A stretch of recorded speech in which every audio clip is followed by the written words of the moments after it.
playing Stark Swan Swords, 2 units of. We've then got a unit of Tully Swan Shields with Commander Rodrik in.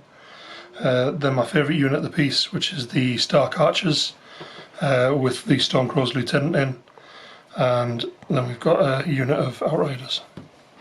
And then NCUs? NCUs are Sansa Stark, Littlefinger and Arya Stark. Lovely. Starting here, we've got Mountains Men. Mountains Men with the Mountain as attachment.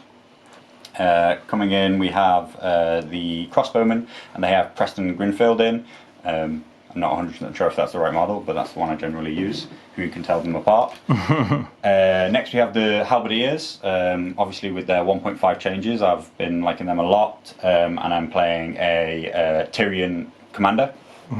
And at the far end we finish off with another unit of Halberdiers, and they have the Assault Veteran in. Excellent. I've been running this list for a while, but since the 1.5 changes, we've got Pycelle. Yep. Pycelle, and we have just since the last change, I've swapped out Cersei and put Varys back in. Now that he's back down to 4 points. Yeah, he's a better 4 points. Like that control when combined with Tyrion, and we round that out with Tywin. I think he's pretty strong against you. Excellent. So Dark Winds, Dark Words is deployment is only 6 inches on, so complete counter to the last one. We're going to place one objective in the centre of the board. We'll roll a die. Whoever rolls highest will place all 5 objectives, but there's only some of the secret missions which are really going to bring them into play. They can't be placed on terrain pieces within passable keywords, so terrain will come first. Yep. Before that, they can't be within short range of a deployment zone or any other objective token. There we go. So I guess we roll a dice for terrain. Before you do that, sorry, do you mind just can I film just for the army intros? Yeah, of course. I'm just gonna have to do it on my phone, so I can't be taking that the thing back off the mount. But I don't know where my phone is. We could do it after the event if you want. Just a case of. That makes more sense. Yeah. Yep. Makes more sense. Can I get you guys a drink while you're getting ready to set up? Yeah, please. Yeah. Hot drink, cold drink. I'll take a non-alcoholic beer. I don't have any of those left. Oh, okay, fair enough. Then I'll have a cup of tea, please. Cup of tea? Cup of tea sounds great. Just black for me. Yeah, just black. Do you have any? Milk, please. Alright, so I guess we're on to terrain. Okay, so there's a lot more board to cover now, rather than in Fire and Blood, where obviously we're constrained to that middle section. But for me, the same rules apply, which is that I'm looking to have Gregor fight around a corpse pile. So I'm going to look to make sure that both sides roughly have a corpse pile from which I can kind of centre his movement around. So I'll place mine there. Cool, 6 inches from each. Yeah. And 6 inches from deployment, or just not in deployment? Not in deployment zone, and the deployment zone only 6 inches. Okay, and I'll try and make sure that each side has one. Excellent. Is there another palisade in there?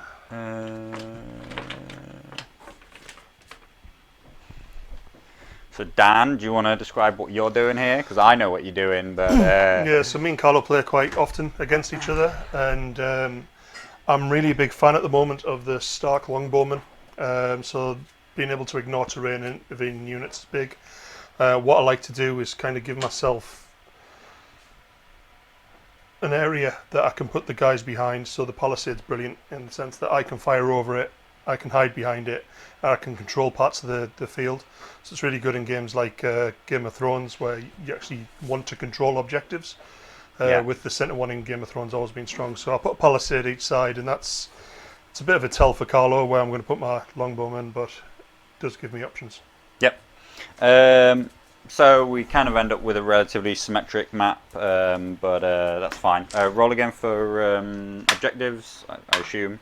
Yep, so you place first, not within 6 inches of a objective that exists, or 1 or your own deployment zone. We just lost a couple of tokens. Got some underneath those. Yeah, there we go. You're right. Personally, I don't think that the objectives matter that much. I think they maybe should matter a little bit more in the game mode. I think off the top of my head, there's just a single card which pretty much says if you control 1, then at the end of the turn you're going to forego. If you still control it at the end, then you're going to get a load of points, and maybe a second one where you can forego your activations. But I guess all I'm going to do is I'm going to try and focus the objectives in and around the corpse piles, and Dan's going to focus it in around controlling the palisades. Roll for deployment, and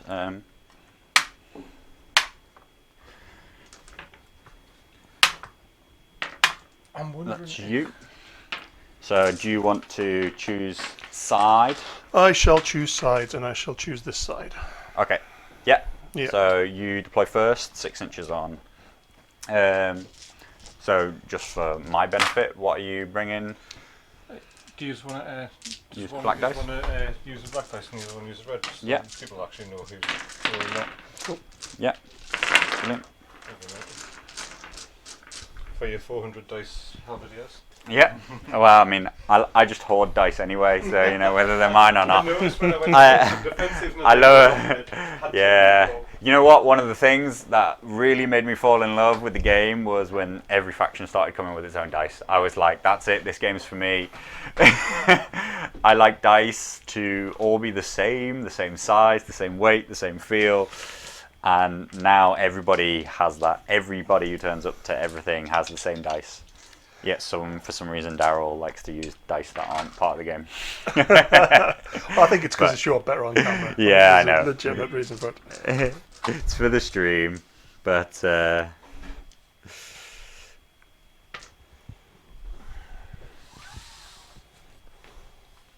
yeah. So me and Dan play quite regularly. Quite a common matchup. So we've played these lists into each other a few times before. I'd say with varying success, but I've pretty much had the same success every time I've played this list, which is not a lot. But I'm determined to make it work for an up-and-coming tournament. So We've never played Dark Winds, Dark Words. I don't think off the top of my head. To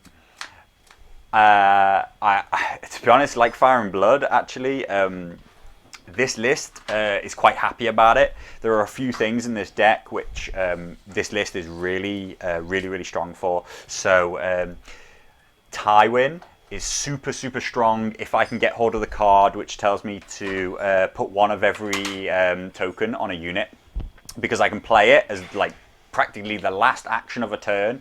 I can just give a unit full tokens. Dan has no reaction to it, and I will just score 4 points. Yep. So that's a pretty big deal. Pycelle, combined with general token giving out kind of abilities that I use a lot anyway, means that the other one, which is 3 units have the same token, is always going to be a threat in Dan's mind. If I start putting weakened across the board, which is something that I would do anyway, he has to think whether or not I'm playing that card. Probably just be aware that comes in. Yeah, thank you. Okay, so you've got Stark Swan Swords with nothing in. indeed. Okay. I should just check. I assume we're playing. We don't know what our missions are. I'll double check because it could change things. Sorry. At the beginning of the game, before deployment, draw 3 mission cards and reveal them to all players. Oh, these are the 3 that remain Yeah. in the middle. Yeah, of course. Okay, so we draw 3 cards and reveal them to all players. So I don't know where's best. Possibly down here. I don't know whether or not. Score 1 victory point if you control the letters zone and the crown zone. 3 points if you control both.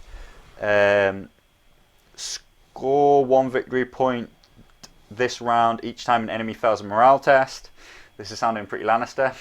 Yep. But we are going to say score 1 victory point if you control the letters or horses zones of the tactics board at the end of the round. And is it round 2 you start scoring? Ignore or discard, if revealed, open a mission revealed card. Texts, they're not utilised in the game mode. At the end of each round, after victory conditions have been checked, the first player will draw 1 and replace it. For secret mission cards, instructs the player to select a unit. May select different ones.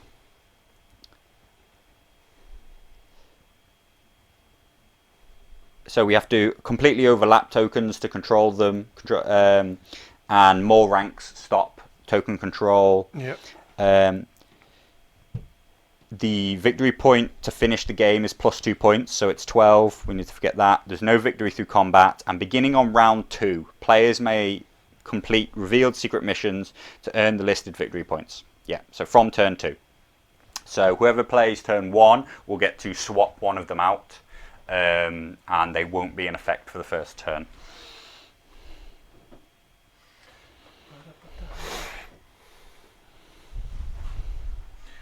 Yeah. So not too bad, because you will get first turn on the top of turn 2. Well, actually no, because you chose sides. Do you still want? Yeah. Yeah.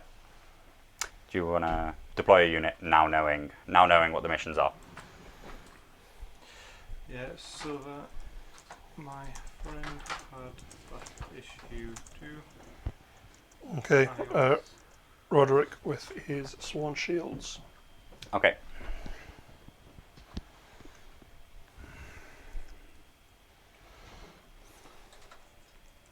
I'm going to play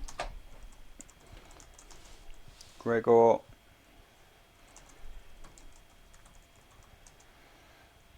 Not 100% committing to where he's going, except he wants to hang around this corpse pile. Yeah, he does.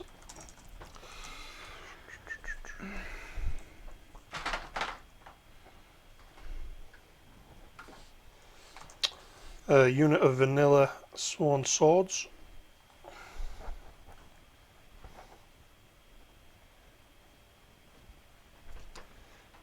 Are they plain archers? They're not chronic, but no, they're archers. Archers, yeah. Oh, I do like the Cranagman, but I've been to and throwing between them and the shields. Shields. I would love to try what's his name? Howland Reed. Loads of kind of. Sorry. yep. I'll take Tyrion in Halberdiers here.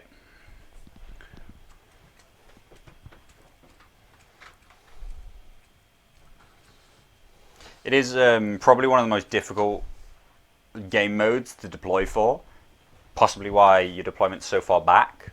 A lot of the time, there's not a huge reason to go and take the board, which is counter to most other setups. I'm also considering just how much I want to commit to being only this side of this palisade versus using it. I think probably Halberdiers going either side of the palisade is still strong, because it will protect their flanks a lot and allow me to force those frontal charges. So we'll have Halberdiers with Assault Veteran.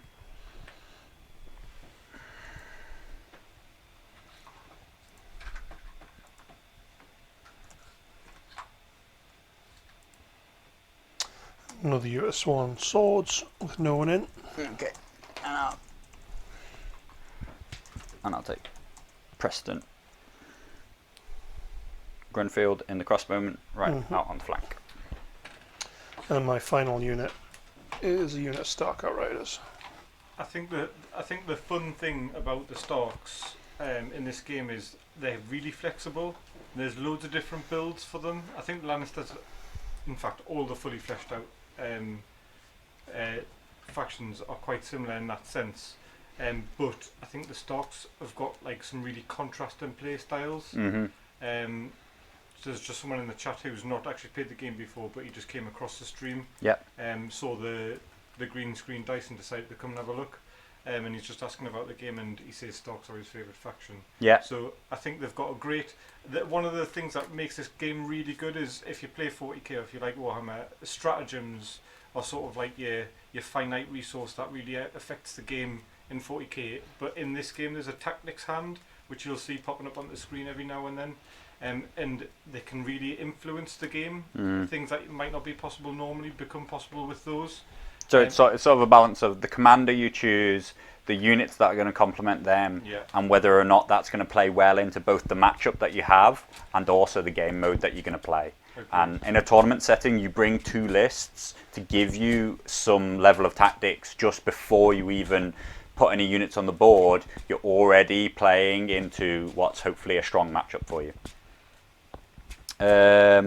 Okay, so you chose side, so I will choose for you to be first on the first turn, and I'm doing that because I like these, and I want to play first into turn 2 because currently there's 2 doubled down with the letters, so just picking letters is going to be worth 2 points straight off the bat. Cool. I draw 1 secret mission card. That's at the end of your turn. At the end of the round that you're first in. Yeah. Okay. So that is Dan. Yeah. Dan will get rid of one of these, and I assume he's going to get rid of one of these, and it's probably going to be the letters and the crowns one because obviously that's quite favourable to the zones that I already want to take.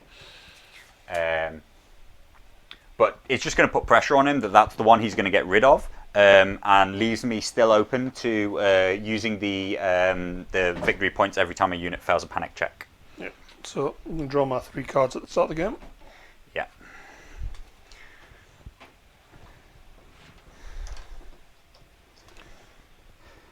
These. And what NCUs do you have? NCUs I run Littlefinger and the 2 Stark girls. So I've got Sansa and Arya. Nice. Okay. I really like the 3-point Stark NCUs. One use abilities are quite strong. What do you think about the change to Sansa? Yeah, well, I'm going to have to try that out. Yeah. It's always been good getting into a situation, regardless of what the situation is. And being able to go into your deck and pull out that card. Now you're going to have used that card first. So yeah, not as strong as it was, but I still think it can be.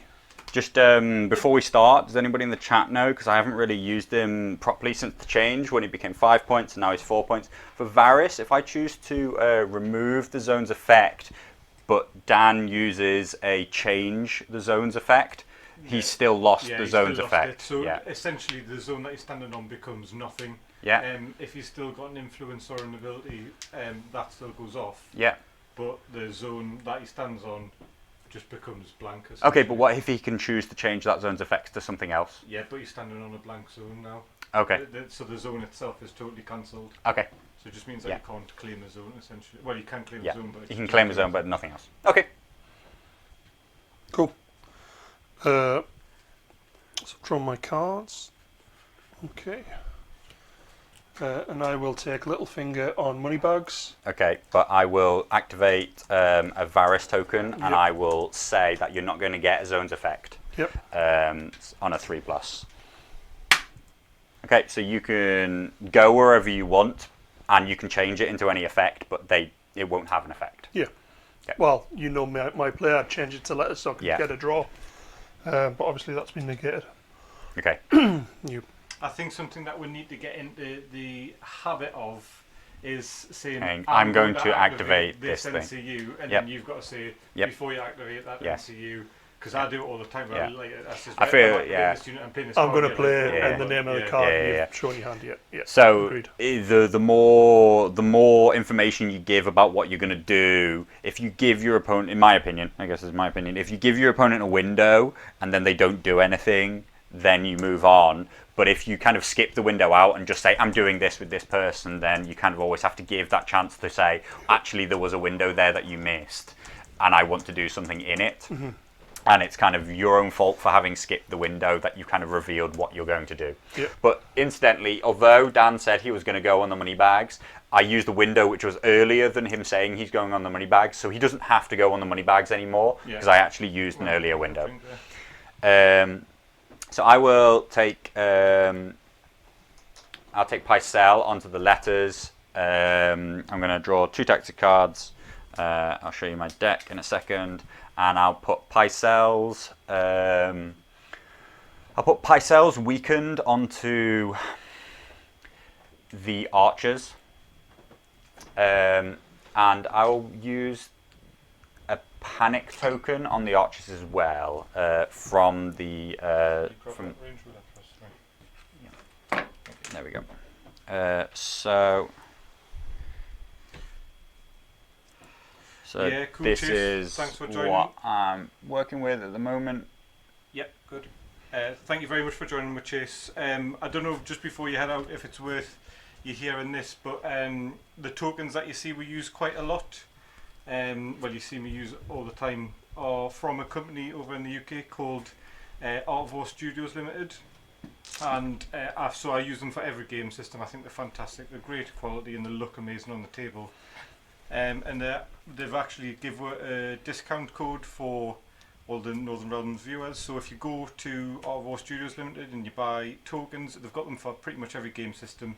But at checkout, if you use the code Northern Realms 10, you'll get 10% off with any purchases of £25 or over. So it's just something to keep in mind if you're looking for tokens. They're nice and vibrant, and the cardboard ones are fine, but if you're playing a game that looks this good, you might as well go the extra mile. And paint your miniatures, yeah. my Lannister list is almost entirely There we painted, go. so. Hey, you shouldn't. He's throwing shade because he's finally got 4 painted It's units only on the taken you board. 2 years. I know it's been 2 years, and this is about the first time I've that. seen you play, it's always had loads of unpainted. Yeah, exactly. Yeah, so I'm taking the moral high ground now. All of a sudden. I did that with. I played Underworlds with the Mologs mob. I painted, and I painted them. And in all fairness, I did paint them all in one afternoon before we started playing. But I was doing exactly the same. I was just like, come on, man, could you not be bothered to bring a fully painted army? Like, first time in my entire life. Activate an area, but yeah. Yeah, that's fine. I know you've not got any shenanigans left.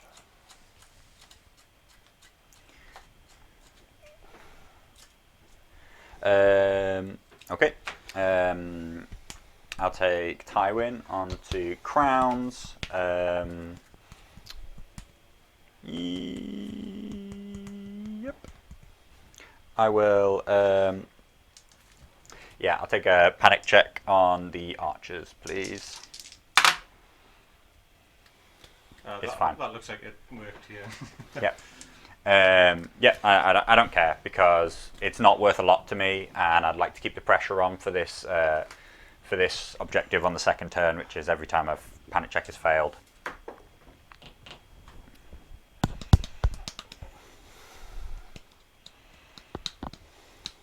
Yeah. See you then, Scott. Thanks for coming. Do you know? Actually, I quite fancy Game of Legion. If you fancy Game of Legion, we can add that to the stream schedule.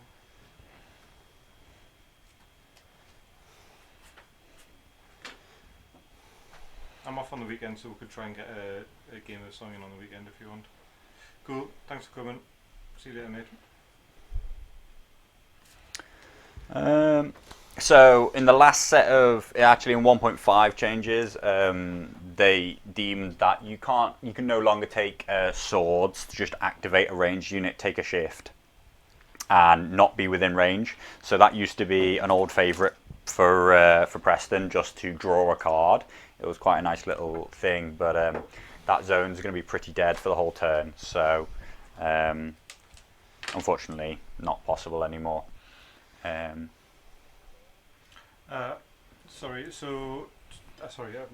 just talking over his. So Silver, by the looks of it, Twitch Prime subs in apps on iOS aren't available yet, and you would have to log in on a browser to do it. Which is weird. It's gonna activate in March here. Yeah. You can do it on. Take this just in case something comes Android up. app. You got iOS? You got an Apple or? No, I don't use any Apple products. Sorry, so they're activated. Activate this unit of sworn swords and get up to where the good stuff's going to happen. Yeah. I don't hugely want this to move forward, but at the same time, I don't know what's going to come up. but I assume I'm going to end up on the better side of next turn just because I start first, and the secondary objective is to do with panic, which is kind of my go-to plays anyway. So I'm not hugely trying to push this forward, but I'm going to activate here. I don't want to march up to there. I can still advance my position, and it will make me more reactive than if I just stayed completely back. But I still don't really know where I want to shape up. I don't want to let these outriders to have like free reign or anything like that.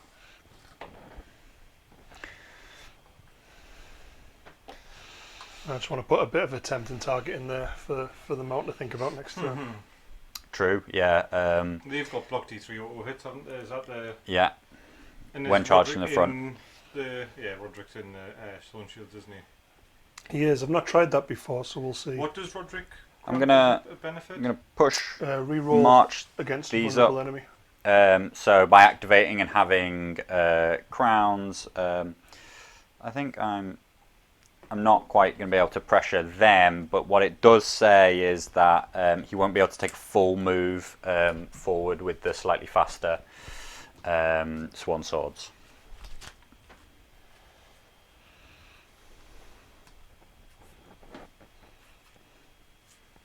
So, for anybody that doesn't know the game so well, cavalry are obviously faster, they move faster in general, but one of the benefits that you get with cavalry is that you get a free activation, a free maneuver before you actually take the activation, which is good for repositioning. I'll take a march with these guys. So what I'm looking to do here is move to a position where I can be charged in the front, but that there's no amount of movement that's going to get him into my side.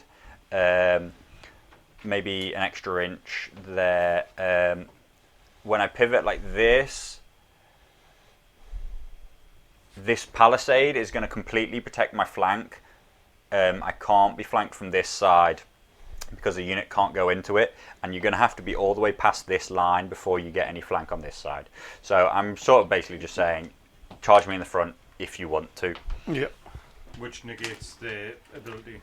Which negates their ability. Bushwhack. Yeah, their bushwhack ability is only going to be flank and rear charges, and also means that I'm going to get that free charge, that free attack. Yeah.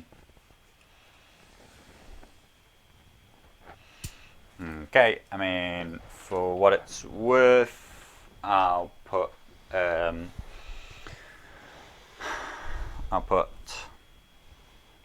Varys onto the swords, but I won't give anybody an attack. Cool. Are we both fully activated? I'm fully activated, apart from Sansa, who Yeah. activates and doesn't do anything. Passes their action. So then, at the end of each round, after victory points have been checked, first player will draw one secret mission from the deck and replace one of the revealed missions with it. So Dan, as the first player, gets to affect what mission we're going to have for the next round. You want to read that one out? Yes, this is another score 1 victory point if you control money bags and or horses. 3 points if you control both. Okay. Now I'm going to directly swap that out for the letters and crowns, which feeds into the Lannister strong suit. Yeah, so now we're looking at 1 victory point if you control letters or horses, 3 if you control both.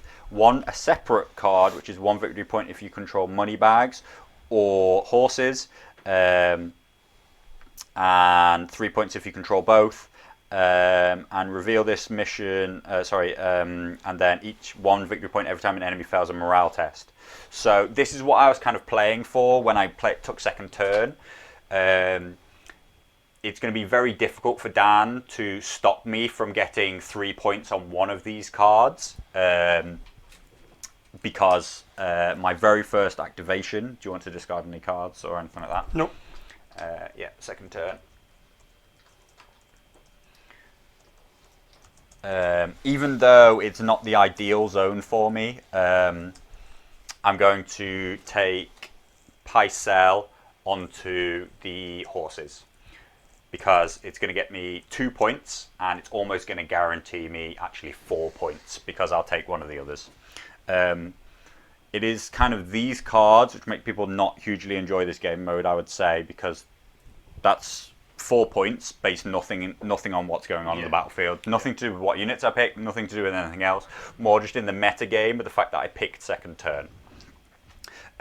So I'm going to use Pycelle's ability to make them weakened. Yep. And I'm just going to do a maneuver on the crossbowman, just so that I will be able to make an attack, shift an attack if I want. Okay. And can you? Oh, we're still 0-0, yeah? Yeah, no. For now. No points. No points can be scored on the first round. Oh, was that the first round? Sorry. Yeah. Okay. Arya's going to take letters. So I want to cancel your effect again. Yep. When you go. So I'm just using Varys quite aggressively to try and stop the Stark player from kind of drawing any tactics cards. So that's cancelled. Because none of the 3 NCUs themselves have any kind of like on activation abilities that I'm hugely scared of. Arya's is at the start of the turn. Sansa's is at any time. Start of the round, Arya's. Start of the round. And Littlefinger is just going to replace the zone effect. So I'm just going to aggressively counter zone's effects with Varys. And letters, or whatever he picks first, is almost always going to be something that he wants a lot. So obviously, what's going to score me 2 more points is if I just choose to activate and take money bags. So I'm going to take Varys onto money bags and do nothing. It does have the slight added advantage that he's not going to be able to get rid of this panic token. Carlo, have you got my mobile number? Don't think so. So I can. Do you want to call yourself? Yeah. Oh, okay. Try and find my phone.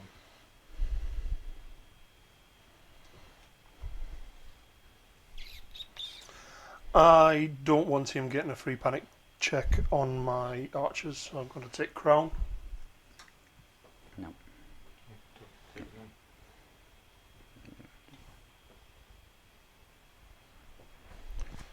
Would you like to do anything about that? No, I'm okay with that. Okay, and I would like you to take a panic check on the crossbowman. Okay, so they're on an 8. They're on an 8 as it is, and a 9. Choose one another D3. Yeah, possibly. So that's going to be a whole rank gone and a VP to Dan for a failed panic check. It went to answer machine.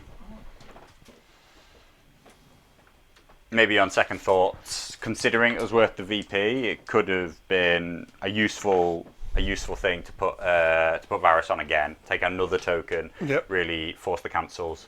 But you know, there may be more than one VP's kind of like swing in the game later. Is all I'm hoping. That'll prove to not be a terrible choice. So again, in this 3 NCU game, like I think you should take the zones as quickly as possible. So I'm gonna take swords with Tywin, and I'm gonna shift and make an attack. Is theirs any attack from the front, or is it only a melee attack from the front? That was a good question. I think it might be any off the top of my head. But it's going to be 7 shots, hitting on 3s, which is going to be 6 hits. Automatically blocks D3 of any attack.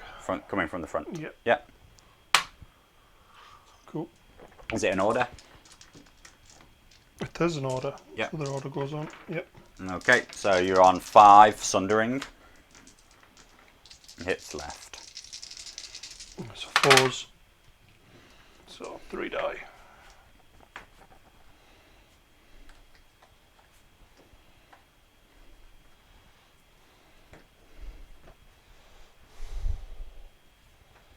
So, if you were watching the last game and you're watching this game as well, you'll notice that I just, like, everything went right for me last game and I really managed to start hitting those combinations with Preston, but I have a much more reactive hand this time.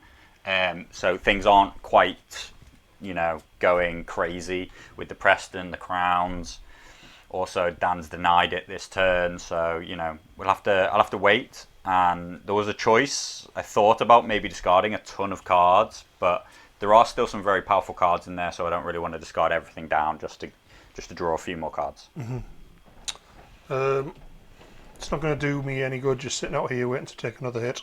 Now that I can't block D3, so I'm just going to shift these guys back. So you're going to activate and take a maneuver. And take a maneuver. Okay. Yep. I wonder. I can actually shift and make an attack against the Sworn Swords, but that leaves me activated and exactly 12 inches away, which means that he will definitely come for me. So I think that probably needs to wait.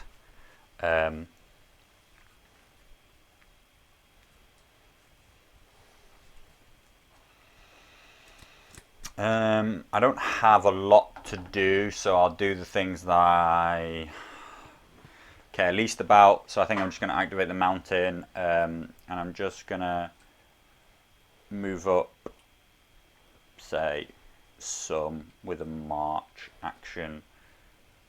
Actually, I'll leave myself so that the corpse pile is just sticking out the front, which makes me much harder to charge. Not that I necessarily think it's going to happen soon, but there we go. So that's the mountain having activated. Yeah. Also, I basically don't want to be in the archer's range, because at the moment I'm doing some work with the crossbowmen, and Dan is not doing any with the archers.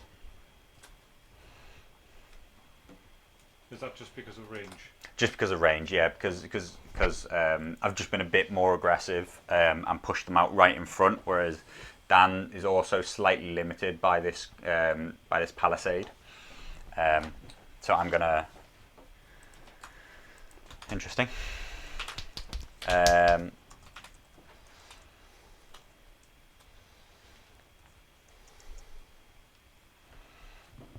I'm going to stay out of 12-inch range, and I'm going to activate Tyrion's unit and march to here, slightly close the gap.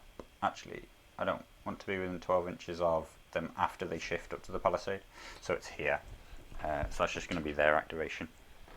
Yeah, definitely make you get those 10s painted. Mickey's just saying that he's finished his Martin, so he's going to do some painting tonight. Good stuff. It's going to be fully painted for the tournament, yeah? Daryl's currently 0 painted. Free folk are going to be fully painted. Alright. Or are you going to play Lannisters this time? We'll see. We'll see. So I've activated the archers and just moved up. Okay. I'm playing Night's Watch, and I'm just exclusively, being the TO, I'm just going to exclusively pick game modes that work really well with stone throwers. I'm just going to bring 3 stone throwers. Yeah. Tournament organizer's prerogative. That would be very impressive, Mickey. I would love to see that happen. So we're in a bit of a stalemate, and this is the situation that I hate to be in, which is I activated first, and my opponent has activation advantage on me. And this is what Daryl wasn't able to do anything with in the last game, because Fire and Blood meant we engaged so fast that like dangerous activations were going on all the time. Whereas this is a lot of waiting game, moving backwards and forwards, and that's where his 8 activations to my 7 activations is really going to hurt me on the turn where he's going second through into going first again. He's going to be able to do 2 moves after I finish moving, and he's going to be able to be aggressive with both of them and put himself into really big positions. So I'm wondering whether or not to just like be very defensive with these crossbowmen, which I think I'm going to do. So I'm going to activate the crossbowmen, but I'm just going to entirely take a maneuver backwards and try and create the separation over on this side here. So yeah, I'll do that. So they've come in, they've taken a little go, but really, I want to recreate space because I'm trying to control the tempo at which we engage. I don't want there to be a huge number of engagements on the turn where Dan is first player. Okay, I'm going to activate Littlefinger, and he's going to sit and watch for a bit. Okay. Which means that I'm going to activate my final unit. I'm going to take another maneuver. I'm going to not be within 12 inches, but I'm again going to double down on protecting myself, my flanks, and making sure that these cavalry don't do anything. Because this is almost like you're doing halberdier things with halberdiers. Yeah. It's like you're meant to stop charges with them. So this again means no matter how far he moves, he's not going to be able to get right round to this flank. Maybe if I commit even a little bit more. We're talking past this line here, which I'm pretty sure he can't make. No, yeah. Not without you having a chance to react to it anyways. Yeah. So now he's going to have to push on both sides, really. And this is the move that I thought was pretty gonna happen. So at least I've managed to make it not a guaranteed charge. Are Sworn Swords 5? They're 5, yeah. So that's an 8 there. So it's going to be a 3+.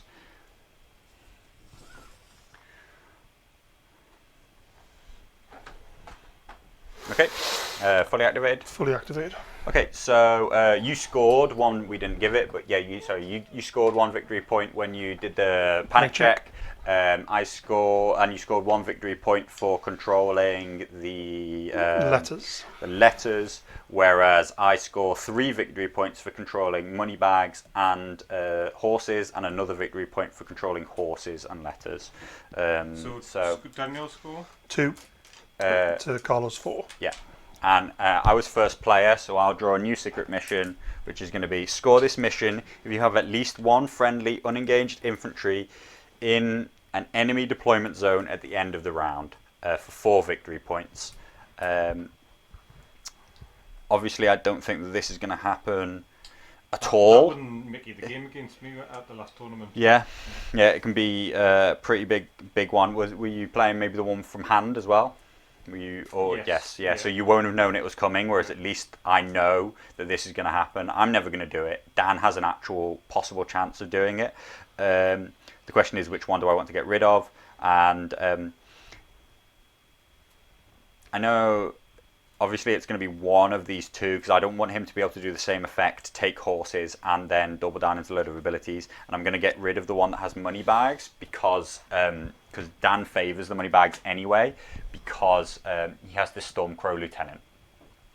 So having that money bag zone is going to power him up. So I don't want to give him just like a really obvious choice of taking that money bags. Cool.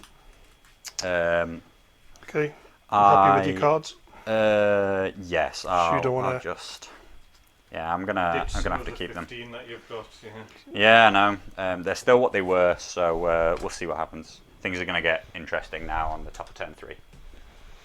So Daniel is first. Dan's first. Time, yeah. I'm going to use Arya's once in a lifetime. Start of a round ability. Just to get these guys up. Okay. Right into your face. Yeah. And then first turn, I'm just going to activate these guys, and they're going to charge. Okay. Where you wish you were the builder crossbowman standing push. Yeah.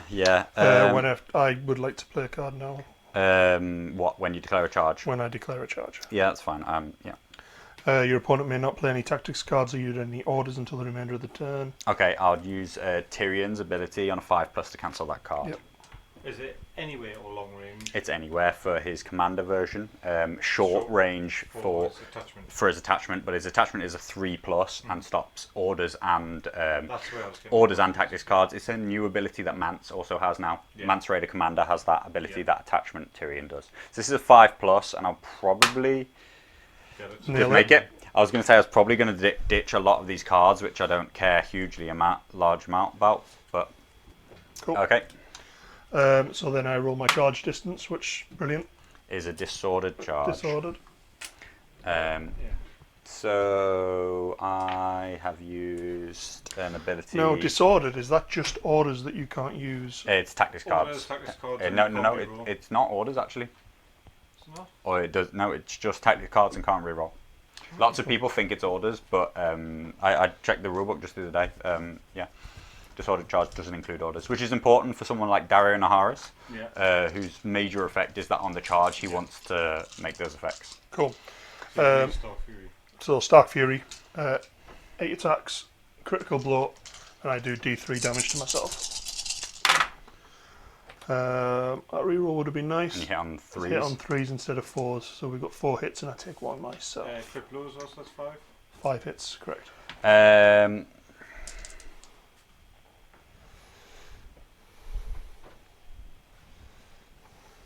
Okay. And you don't have any abilities otherwise? Crit blow and +1 to hit, right? I always forget what they are. So I'll play Wealth of the Rock, even though I don't have money bags. So that's going to bring me up to a 4-up save on 5 hits. Yeah.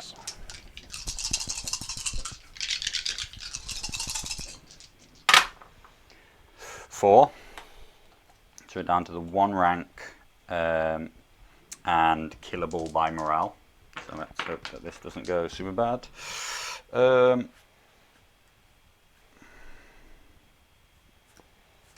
Okay.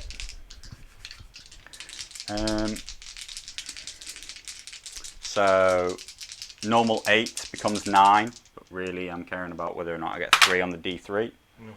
A pass. So that's useful because I don't take the victory point. And good stuff.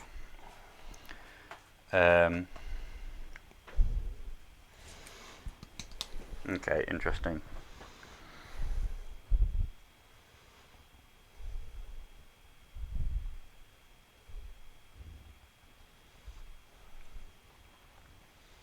And did you take 1? How many wounds did you take? Yeah, from? you took Yeah, 1 took off, 1. yeah.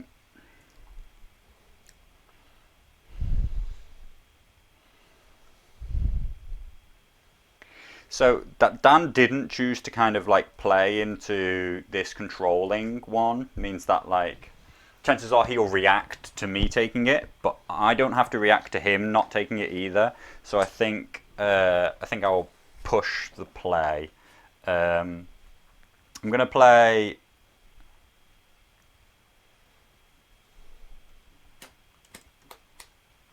See, I'm quite scared of him taking swords and just finishing the unit off, which obviously would be a bit annoying. No,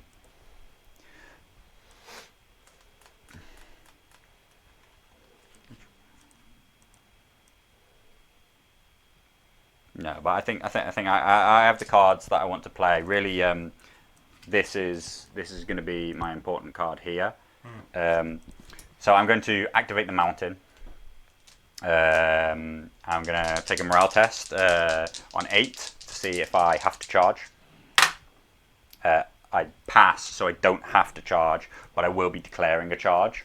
So there's a decent chance now that it'll be disordered. So I will pivot like this. 2 dice on a 1-2 because of the corpse pile that I'm stood on. So it is a disordered charge. I'm going to go 50% this way because I don't hugely want something. It will protect my rear from the horses, and it means that that Rodrik's much further away. Don't want Rodrik to be able to give out that token either. But I am still 10 attacks on the charge because of the mountain, and I have all 3 keywords. So I'm hitting on 3s. See the 2s and 1s. Yeah, not enough of them. So that's 7. 7 with sundering plus the flank means that you're at -2. Is that 8 because of crit blow? Yeah, sorry, critical blow makes it 8. Yeah. So so I am looking for 6s. I've got a couple. But 6 dudes die. So -1 for the flank. I have vicious, so -3, and there's a corpse pile for a -4. Now this is like old school Lannister play. Yeah, this is where things used to be. Yep. So you're going to take 2 wounds. It's not as many as I wanted, but I am going to play Fealty to the Crown. So I'm going to give those 2 wounds back to the crossbowman, because with that wounded Stark unit now, I should be able to survive the attack as long as I have a few more wounds. Particularly, also the fair panic check is still in effect, so I'm going to score a victory point for that.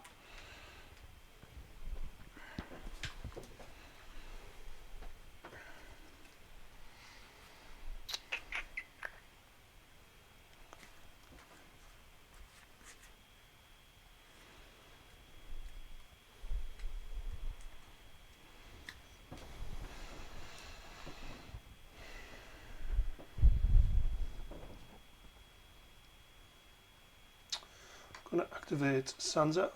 Okay, I'm going to stop whatever zone effect that you're going to with Varys. Yeah, So then I will move her on to, I quite like horses still, quite like to have cards, but I've got to claim one. Yeah. So on to cards. Take cards.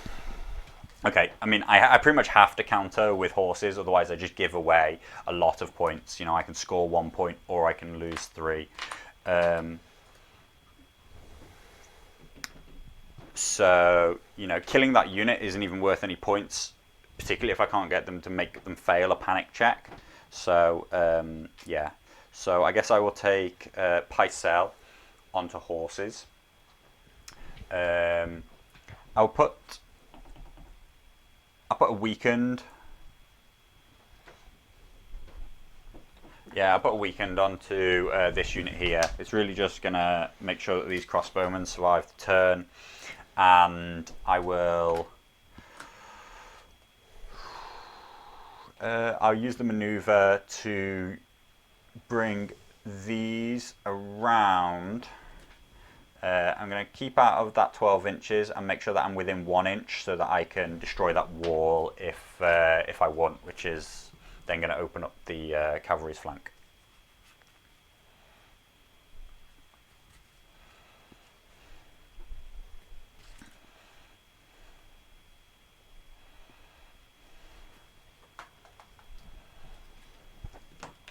Yeah, activate those guys. Yep. Okay. They have mutiny. No.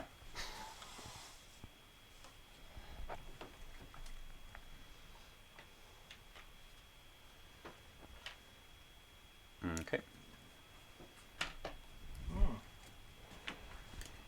Interesting. So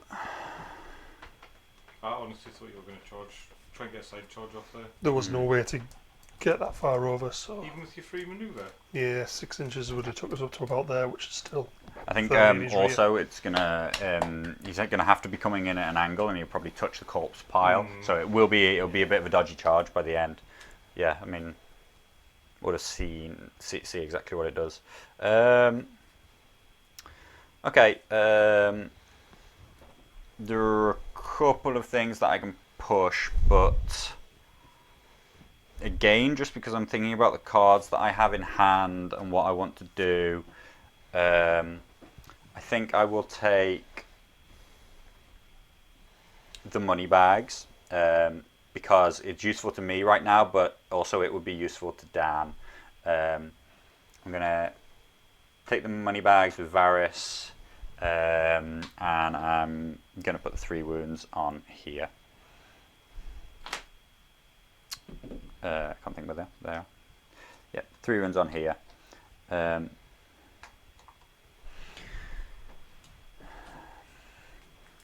I don't particularly actually want to get lulled into this charge here because I will just get shot, particularly if he has money bags. This archer unit with this Stonecrow Lieutenant are really, really scary. So what does the profile go do? Basically turns them into crossbowmen and they get extra dice. So they get Sundering, they start on 8, so they go up to Yeah. 9. 9 dice. So that's 9 on Nine. first and second rank. Yeah. Yeah, 9 dice with Sundering, ignore intervening terrain, like, yeah. It's your go. And when it says they ignore intervening units, that doesn't mean that they ignore the morality test that you would have to take, though, does it? No, it means that they can shoot directly over a unit that's yeah. exactly in front of them or anything like that. Mountain's men activated. The crossbowmen Yes, sorry. haven't. No, Yeah, cool. they activate and charge in the flank. How many tokens has Varys got on him? 1.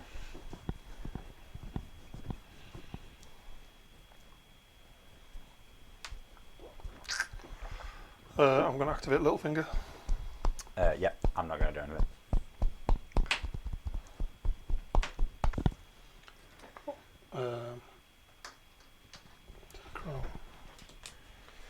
And I will play a sudden charge, where I replace the effects with one friendly unit and make a charge action. Okay.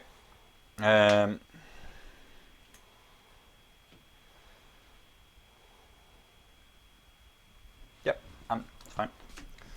Cool. So they're going to charge into Gregor. Yep. The 6. No, because they can't align like that. Do they need to align to there? No, they must be at least 50%, but they can go anywhere between, I think. Yeah, so anything more than 50 is fine, I think. Do you think? Or if you can't go 100, you should go 50. I think that's fine. Is it 100 of you, though, rather than 100 of No, you? it's from your own perspective. So whether or not your arrow is in the center, or if your arrow is halfway across. Because you could never be 100% with a wolf. Yeah. Or a giant because of their base size. 100%. Because then you would be bang in the middle, wouldn't you? Yeah. Okay, I'm going to give this Sundering as well, with a Northern Ferocity. Okay. Yeah. -2. And Bushwhack, because it's a side charge. Yeah, so you become panicked and weakened. Panicked and weakened. Okay. Yep, so this is looking like it's going to A, hurt, and B, also So 4s. cause a failed panic check. Reroll. I'll weaken 6, so he's going them. to weaken me. 4s. That takes it right down to 3 hits. 3, okay. -2s. So we're on to 6-ups. Just the 2. The panic check is a -1 for the flank and a -1 for the corpse piles, so that puts me on a 9. Fail. I'll use the panic to reroll the D3. Yeah. Hey, classic. There we go. That's unfortunate, but it is a failed panic check, so you Do get a victory. You get a VP for that. It's 6-3 at the moment. Okay, interesting flow to this turn, which I wasn't 100% expecting. You can still retreat when you're attacked. Yeah. Still in order, but yes. Yeah. I am thinking that crowns probably would have been better for me than money bags, particularly as he may not actually get to shoot this turn, so we'll see what happens. But I'm going to take Tywin onto swords. Yeah, I'm going to take Tywin onto swords. I'm going to make a melee attack with the Mountain's Men. I could wipe this unit out, but it doesn't actually score me anything. So I'm going to put the attack onto the Outriders, which I wouldn't normally do, except for the fact that the only way I'm going to get victory points out of this is to make them take this panic check. And I'm almost definitely going to wipe this unit out, so there's very little point in me trying to attack them, really. The second rank of Mountain's Men 6, plus yeah. 2 Plus 2 for Gregor, and I still have the 3 keywords. Yeah, so we're on 8 attacks. Yeah, hitting on 3s. I can't turn to face because I'm engaged with 2 units. So that's just going to be 5 hits. And I will weaken that attack. Yeah. This is where I roll more 6s Yep. Yeah.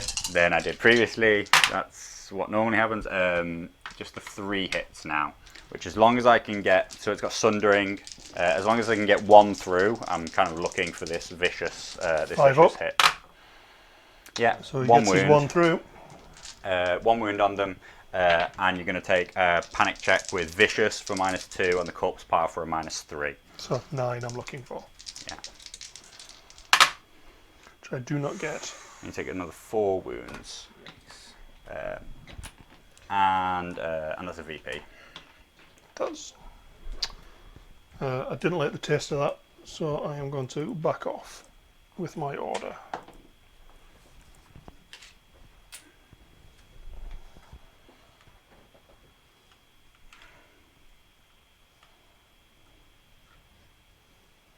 Okay.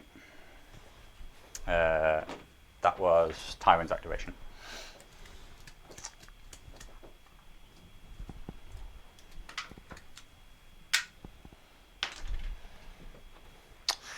Cool. I'm going to get Roddy up here because he's not really doing anything.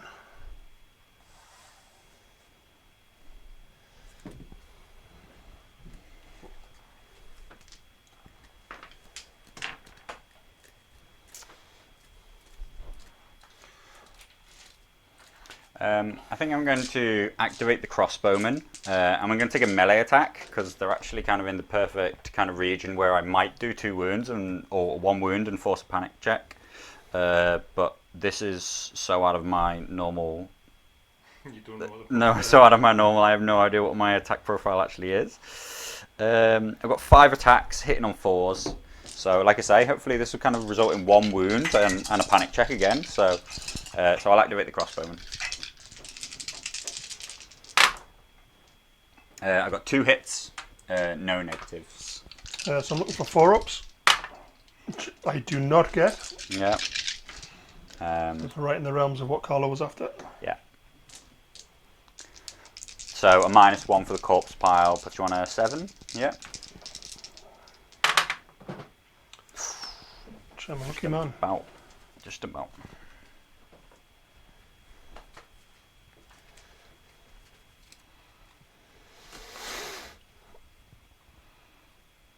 Okay, start of a friendly turn. I'm going to activate Arya, but start of friendly turn I'm going to use Rodrik's ability to make the mountain vulnerable. So he's taking his order. Okay. So I become vulnerable and weakened.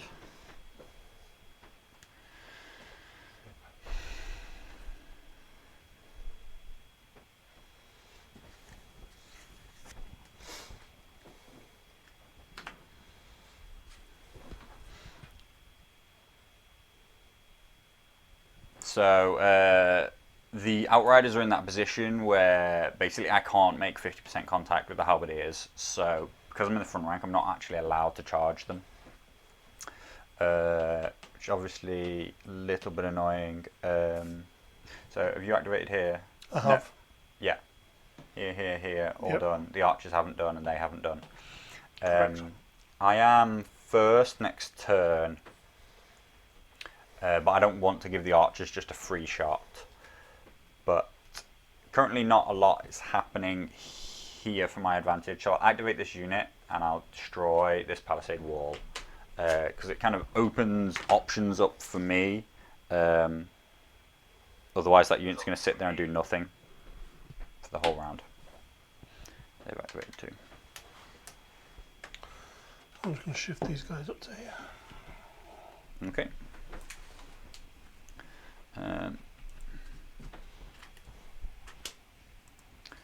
And so you have only the archers left to activate, yeah. Mm-hmm. So again, we're back to the fact that he gets to kind of control this tempo because of 1 additional activation. I have to decide if I want to take a shot for no gain. He is weakened.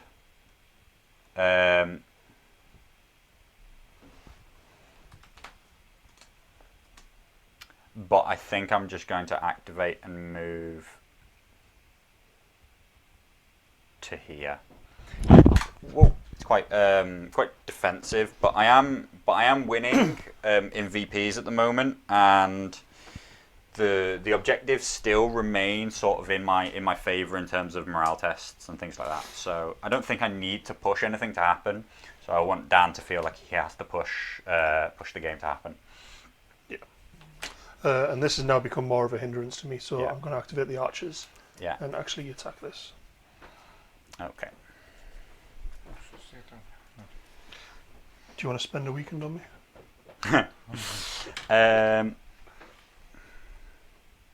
Okay. I feel like I've been holding these cards for far too long and not doing anything with them. Partly because I keep Me too. keep not being able to get the zone effect that I want to kind of trigger the secondary part of it.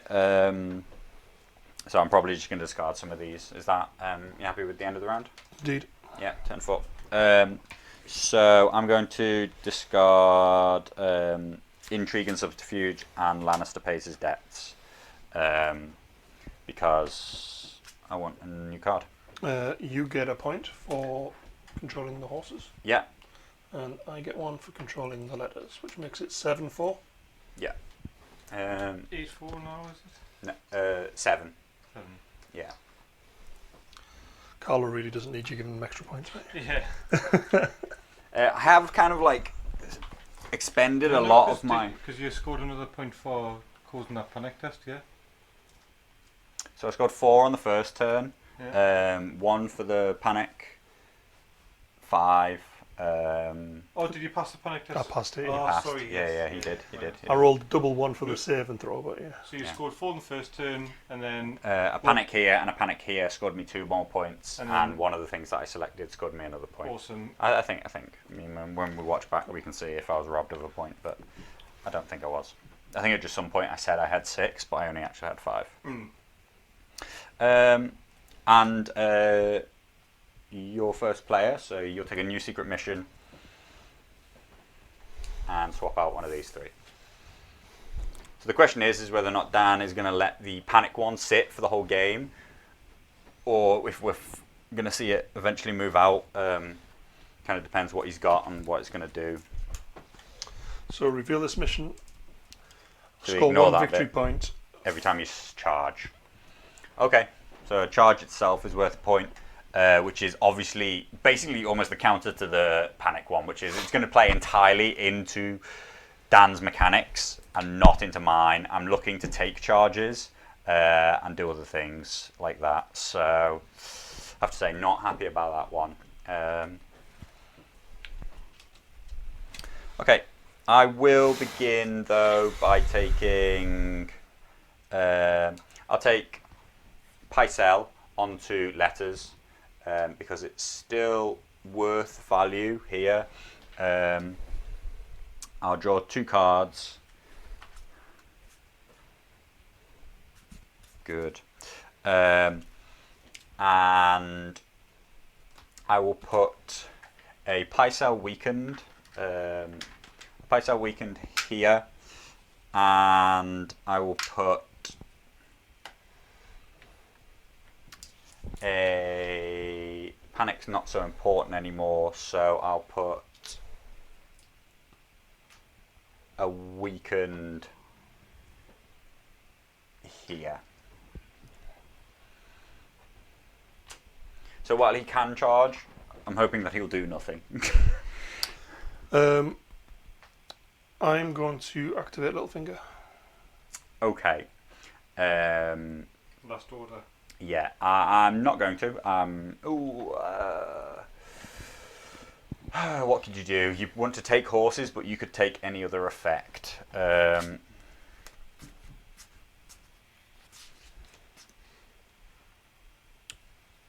I will use my last order. I'll use my last order to cancel the zone's effect because we've sort of bought into this. It's cancelled, so yeah. What did you take? Horses? He took Horses to 'cause get the obviously- victory VP. point. I was going to use something different, but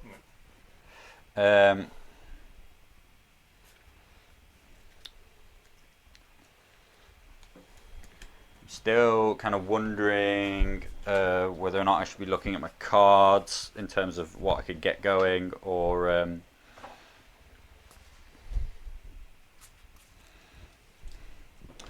or what I can do with the board.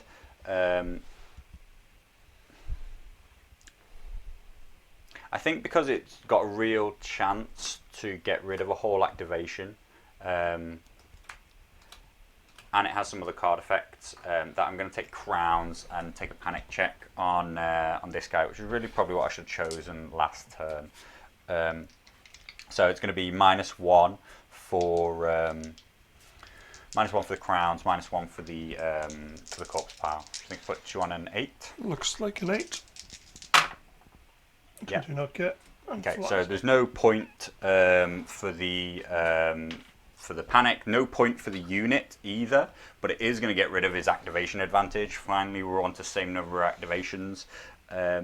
Interestingly, something that a lot of people do wrong is they think that gives me a surge 4th, but it's not a melee attack, so I can't turn to face. I have to stay exactly where I am and leave my flank exposed. It doesn't. Surge 4th is part of a melee attack, not part of a unit being destroyed. Yep.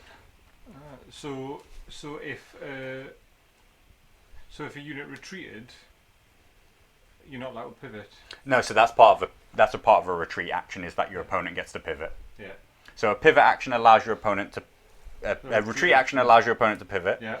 And a surge 4th, i.e. a melee attack that destroys a unit, allows all units engaged with that unit to pivot. Right. But doing a morale test to destroy a unit doesn't create a surge 4th. Yeah.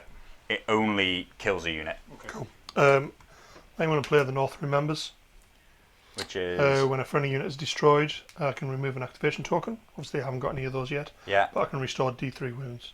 So I'm happy with that card. Yeah, that's fine. Okay. At the start of a friendly turn, I will mark target with Rodrik's order. That's vulnerable. And make them vulnerable, yeah. But I shall activate these guys and charge again into the flank of them. Okay. And hopefully not get to soldier this time. Yeah. 11 the 6 is one, I don't really need a 6. So so that is a charge, which scores you a VP. Yeah, it does. Puts him on 5. Press the advantage when a friendly unit attacks a vulnerable enemy. I gain critical blow. I think I will use Tyrion's effect to cancel that order on a 5+. Hey, Tyrion's really coming alive for me right now.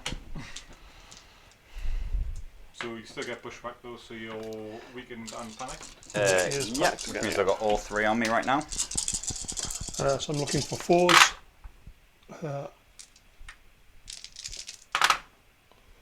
So 5. Take weakened on those.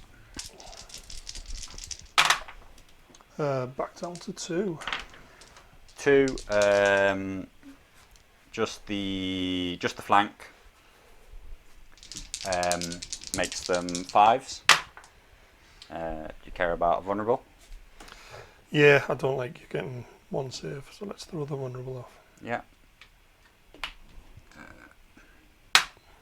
So 2. So the current objectives are you score VP for charging. There is 1 for controlling Letters and horses. 3 if you control both. Yeah. And the 4 points if you can get an unengaged infantry unit into a deployment zone. Right. So bit of a no happen really. You got panic on me. I'm flanked and with a corpse pile, putting me on 9. No need to roll anything, No, so take 4 for that. Yeah. Yeah. Okay. Yeah. So he's got to score 3. He could. I mean, it's possible this turn, but I think there's scope for both. And who controls what at the moment? Horses and letters are split. I control letters. Right. Dan controls horses. Yeah. So I'm currently thinking about whether or not, obviously, I want to take swords and deny his extra attack, or if I want to take money bags and heal back up. I think I'm going to put Varys onto money bags. I'm going to get rid of the. I'm going to get rid of the panicked because that's actually what's going to do all the damage to me. Can I ask what your attack profile is? It's 8-6, I think, or Yeah. 8-5. So I'm going to do that and add 3 wounds back. The mountain in this unit with 2 ranks is still pretty dangerous with 8 attacks. Obviously not so much with the weakened token. But I'm going to take away the panic. And it's mostly the cards that I have in hand that makes me choose the money bags over the swords. Sorry, they've changed the Outriders. They're now a 3+ to hit. Yeah, Oh. I thought they were like. Okay. But 8 attacks, yeah. Okay, 8 attacks on 3s. Yeah. So that's what I'm going to do as my activation, and then at the start of any turn, place this card on the bottom of your deck and return 1 discarded tactics card to your hand. I'm going to have Wealth of the Rock back, which is one of the reasons why I took money bags. And because I control crowns, you're going to have to discard a random tactics card. I have 1 tactics card, Yep. and I discard it. It is combat prowess. Okay. What's that? The quick blow and. You can't use abilities or play a tactics card until the end of the turn and when I attack a vulnerable enemy. Okay. Oh, is that already called? Rodrik. To Roddy it. Yeah.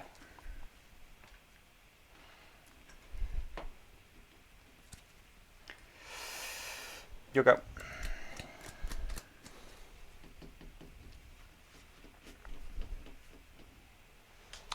I'm going to activate the archers. Okay. Make a little shift. Yeah. Yeah. They hit on 3s and have 8 dice. 1 miss. Are you going to weaken them? Take a weaken, please. Yeah. Much better for you. 6. 6. 6 just normal saves. 6 flat. Yeah. It's going to be 4 plus. Interesting. It wasn't who I was necessarily going to use it on. I was thinking probably these guys when I use swords, but I think I will use. I'll use Wealth of the Rock straight away. So that's going to block me D3 hits. 2. So we're down to 4 hits, and I'm on a 3-up save. 3 saves. You do have vulnerable. If you... Yeah, let's use it. Yeah. 2 fails, so 2 wins. R.I.P. I've just realised I forgot to press record at the beginning. We are live streamed though, yeah. But yeah, we are live streaming. 100%. Oh well. It's just I'm hoping that Twitch will let us save the VOD from there, but. Need to take a panic check with a -1 from here, so that puts me on morale 7. That's absolutely fine. Yep. So I'm gonna activate the mountain. How much halberd do you have? 6? 6 points. Yeah. I'm gonna activate the mountain. I'm gonna make a melee attack, and when I do, I'm gonna Turn to face. I'm gonna turn to face. I can't fit 50, and I can't fit 100 quite, so I go to here. I think is how it works. I fit somewhere between 100 and 50 and 100.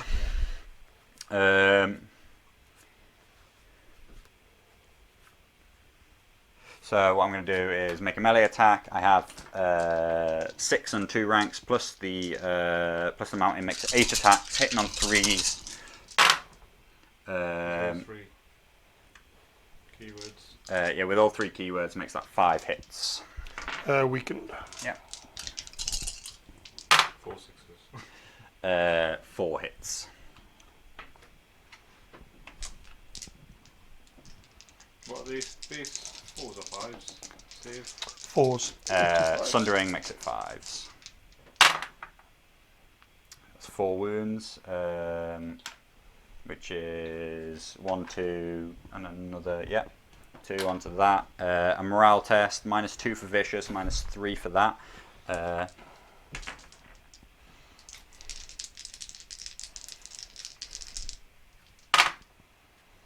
Failed. Failed and take 2 wounds. Yeah.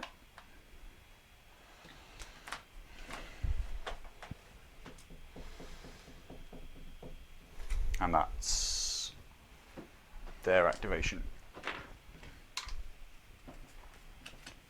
They're going to use their order when they're attacked. They're going to perform a retreat. Okay.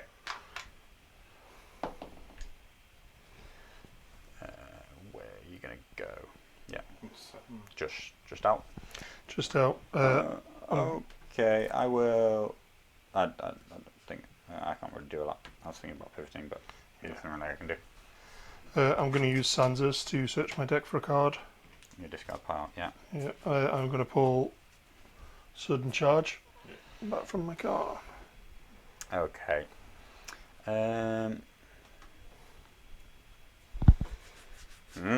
Okay, yeah. That classic thing where I'm kind of killing that unit, but it hasn't got me any VPs and won't get me any VPs, whereas this charge will.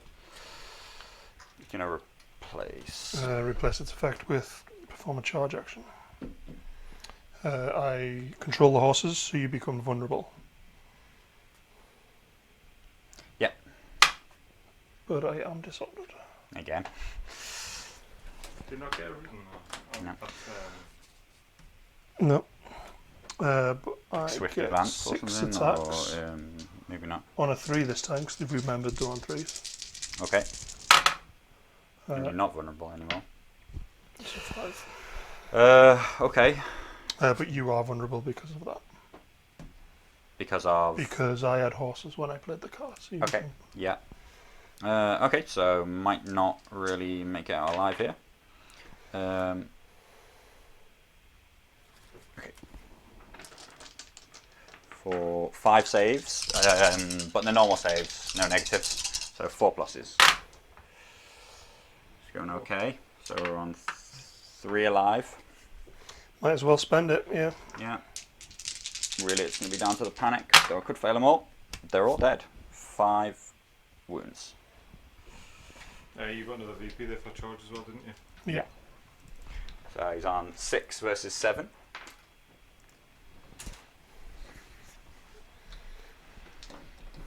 Get yourself an overrun, obviously. So I will play. I'll play Lannister pays his debts. One enemy becomes panicked. One enemy becomes vulnerable. Can be the same unit. I'll put them both on them. Panicked and vulnerable. No, I'll put vulnerable on them, and I'll put. So this is before you decide where you go. So you might depend on what you think I've got. And I'll put a panicked on them. Okay. And then because I control money bags, I can also return 1 other discarded tactics card to my hand. I think I'm going to have.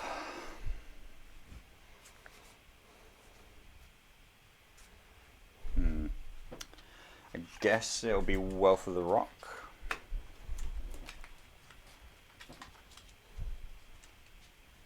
Have you haven't activated them this turn, have you? No. Yes. Yes. Took a shot at you. Yeah, I thought you did.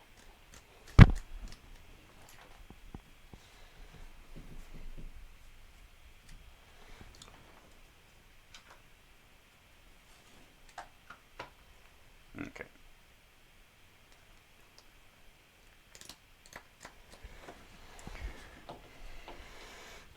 So I'm in your flank. Is that what you're saying?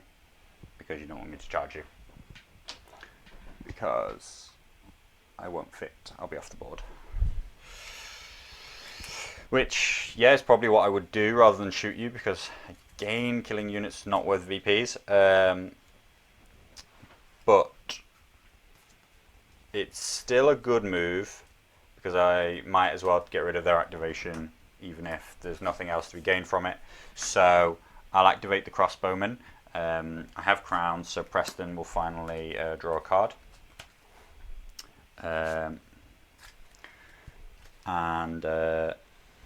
So we're starting to get some motion there with those two. I'll take a shot. It's going to be 7 shots.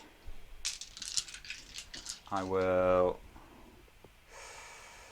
think I'll stay where I am because I'm quite threatening to the. I don't really want to go any further away. I don't want to go any closer because I can still threaten the Tullies where I am right now. So that's 4 hits, sundering and flank. So -2 on the saves. Flank versus the Tullies. No versus. Oh. No, I'm just. So he's dead.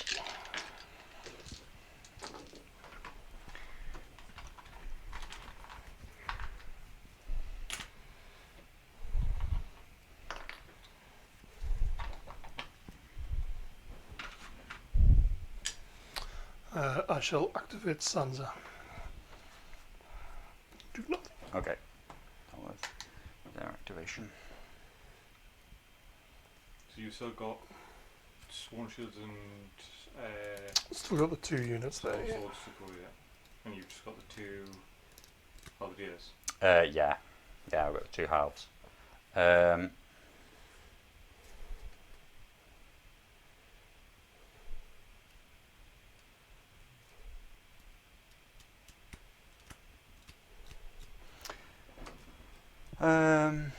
Where's their flank? Quite far over there.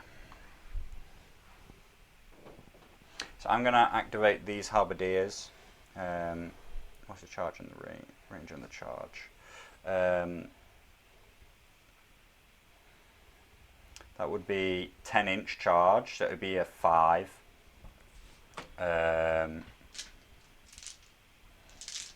Which I think, considering the victory point, is worth the risk.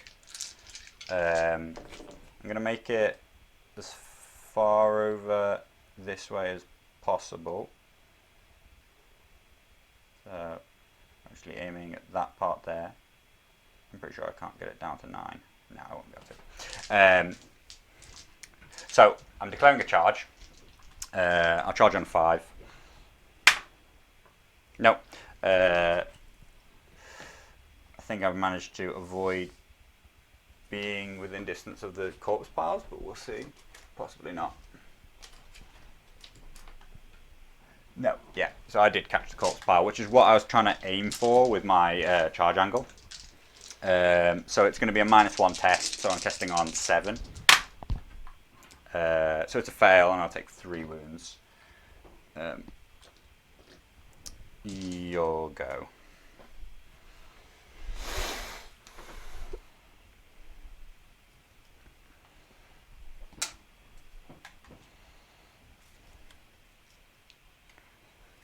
Okay, I'm going to charge him with these dudes. I'm going to play delay orders. When you would activate a combat unit, you must activate a different combat unit. You've got to activate here.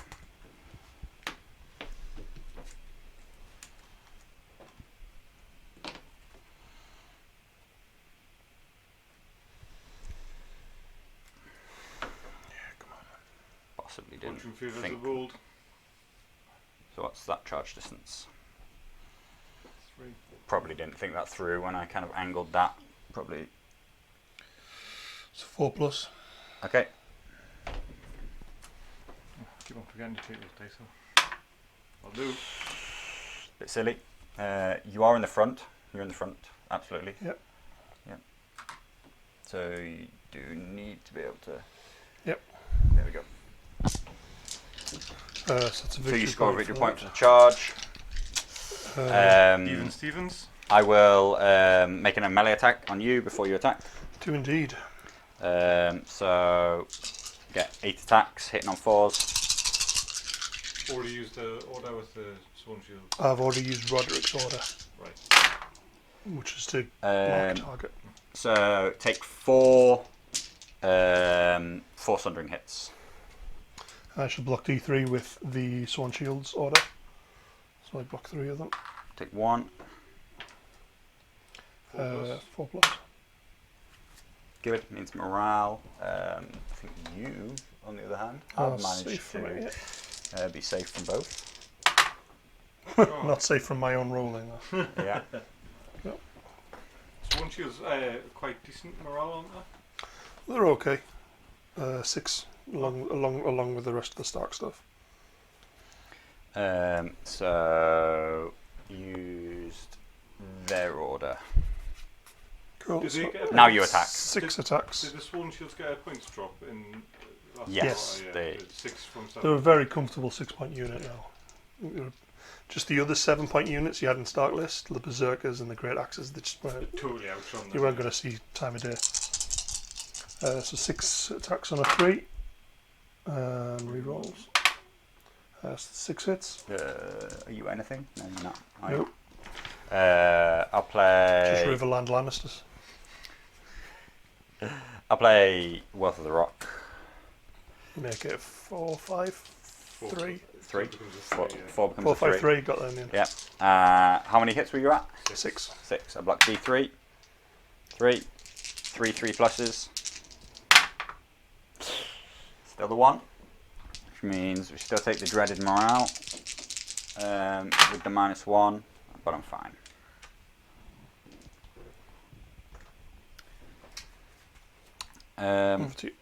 Okay, obviously I'll have to just declare a charge then.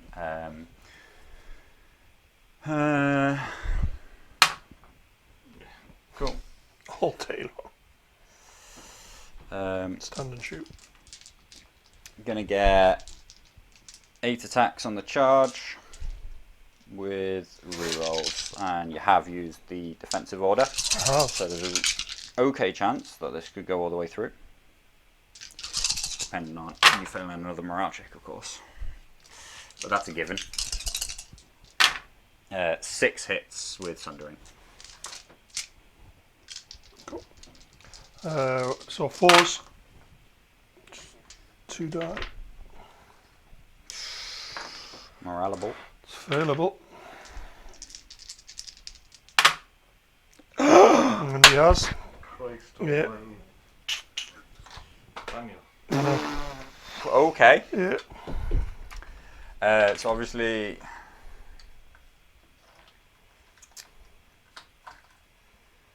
Okay, so I'm gonna try and be clever again, even though it worked, since it worked out really well for me last time. I'm probably gonna try and make it so that Tyrion's unit is the one he has to charge. We'll see where we can get to.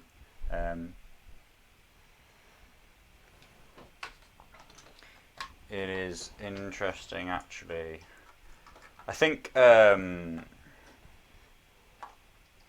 not simultaneous actions, so I can't pivot both units at the same time. You've got to end your turn. So I've got to do something with Tyrion's and then do something with the other unit, which I think is really going to stop me from doing anything really clever like that. So I guess I'll just go forward like that. I think I've pulled this from quite far away, but none of the objective things have come up at all. I'll put you in the front for what it's worth, and they'll just put both of them in the front. Yep. Cool. It's a victory point for me to do the next thing, so I'm going to activate this unit and charge. Yeah. It's the only thing that makes sense, isn't it? Yeah. Sorry. Can I play a card on your failed panic check? It's a tiny little bit backwards. But Yep. Is that okay? Yeah. So I want to fealty to the crown. So you lost 4 models from that. So I'll put them in this unit. So I regain 4 wounds here. Lannister. Yeah.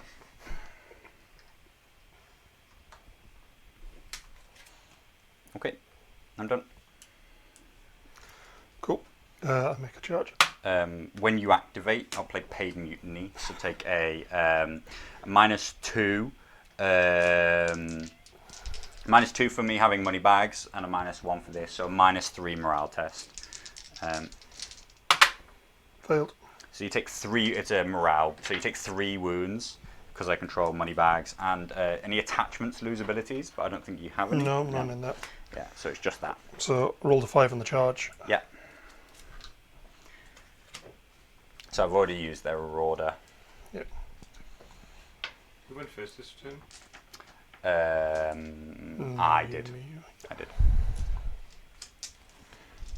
So 8 attacks on Yeah. a 4+. Brilliant. I shall use the charge reroll.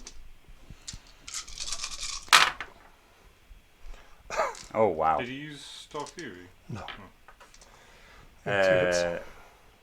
I feel like I might as well weaken them.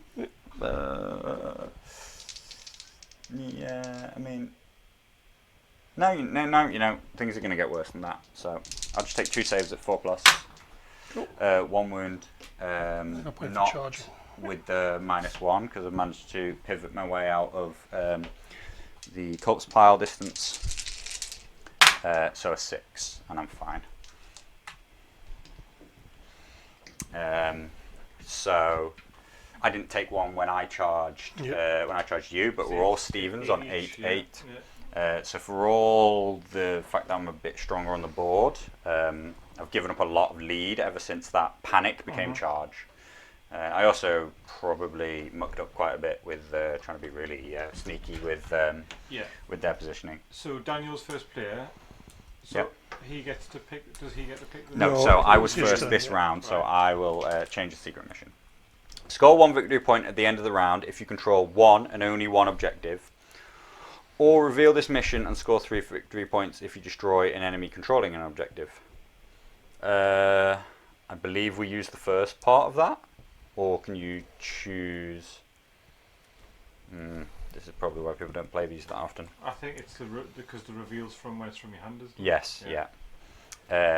So you can't immediately reveal it to do that. So...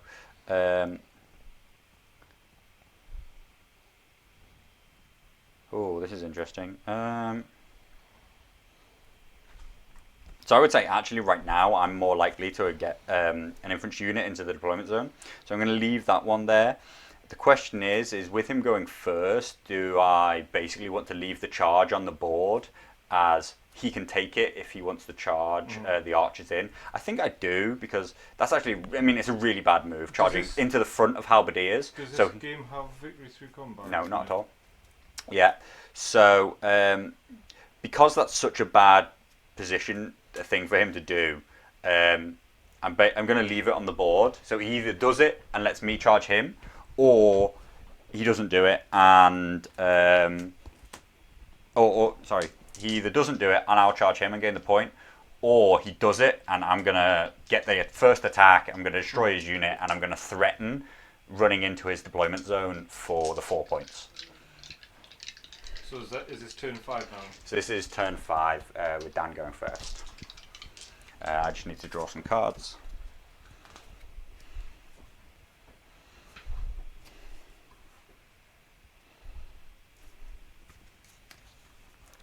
So I've picked up these, which I'm pretty happy about. Yep.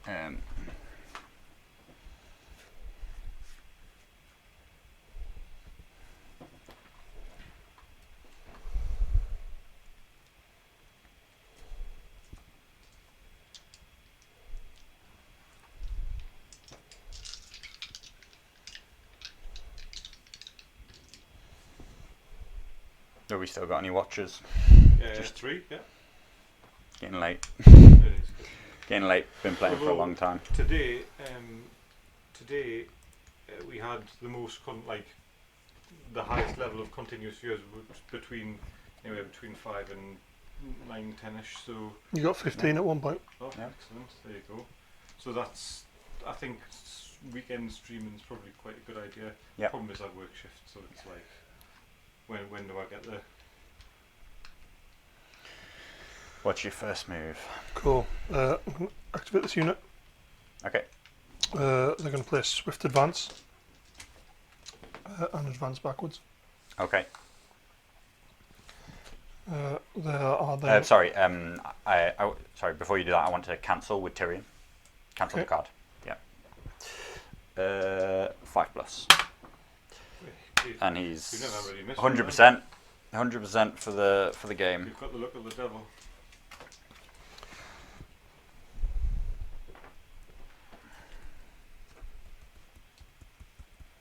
So obviously it's before you declare what action you're doing or anything I like was that. excited to see Brianna. I saw a model out before. You never even got her out. I painted her, but I don't see her in this list at all. I don't see her in any Lannister list. Yeah, any list at all. Possibly. She's yeah. two, isn't she? She's 2 points. Yeah. Bronze a better choice. There are better 1 point choices. Like, you know, that have practically better effects in general. Never mind, like at their points cost. Yeah. It's unfortunate because I think that the Brienne from Neutral Heroes 2 is the best sculpt that Simon have done so far, in my opinion. I think the detail in her face is really brilliant. Some of the older sculpts aren't there in the same way, but I think she's cool. I'm going to declare a charge. Okay. Get that victory point in. Yeah.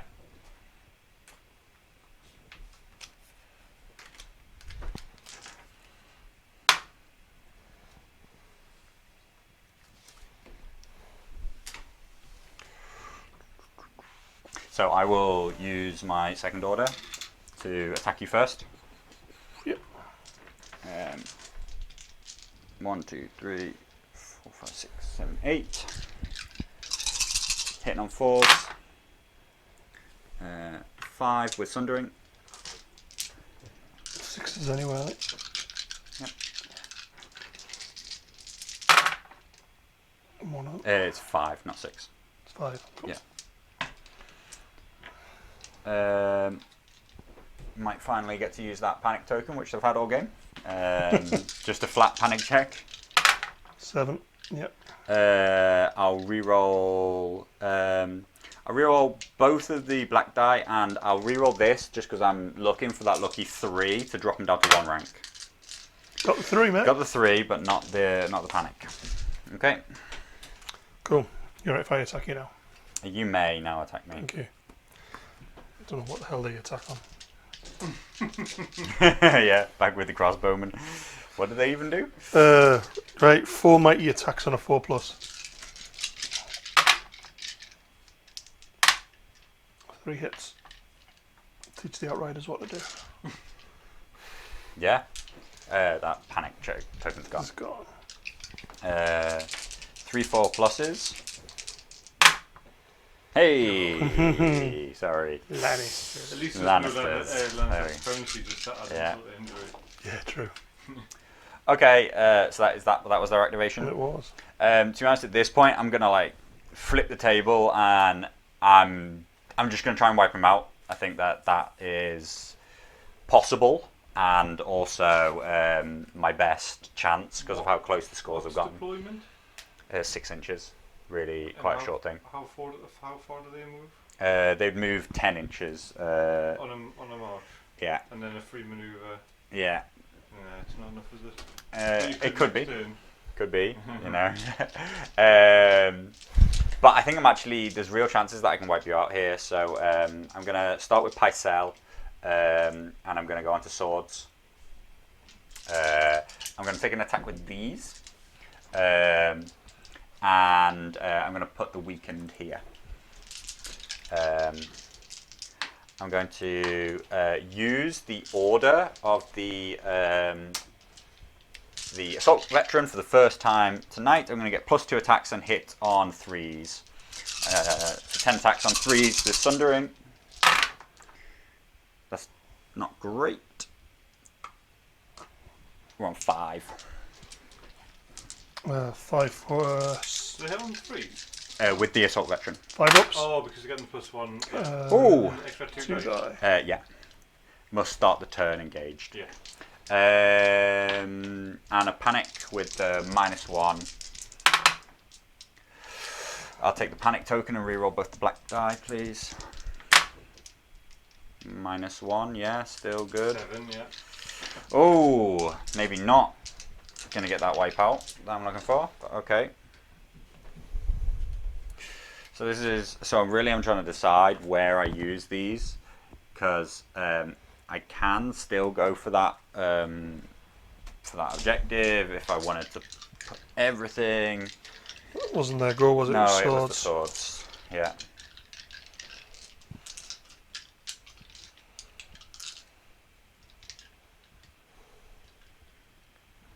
Start of yes. Probably should have done this last turn. Start of a turn. I'm going to use Rain to Castamere. I'm going to turn off their abilities and Give them all 3. give them all 3. Is that what I want to do? I feel like that would be the best time for you then to take away the vulnerable. And no, I'll wait. You can do you. And I'll do me. Yeah, you do you. I'll do me. You do you, and then I'll do you. Then you'll stop him from doing him. Cool. Yeah. Little finger on the money bags. Yep. But I'm going to take a free retreat action with these guys. Okay. That's what I want to see. Good 5 on there. Okay.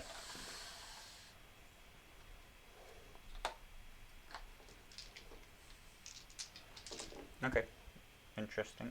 I'll obviously pivot like that. This range is going to be 7 inches, not a 6, so not guaranteed.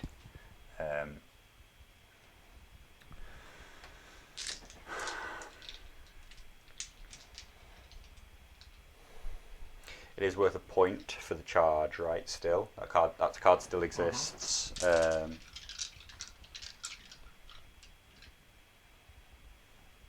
What did you replace? Was it one of the horse of the?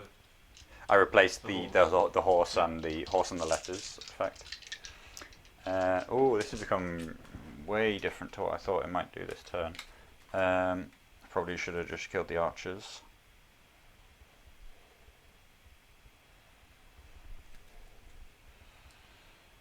Okay, I will activate the halberdiers and declare a charge. It's going to be a 2+,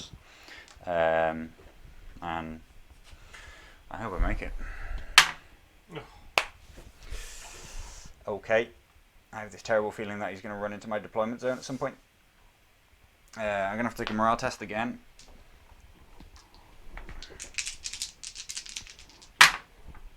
Which I pass.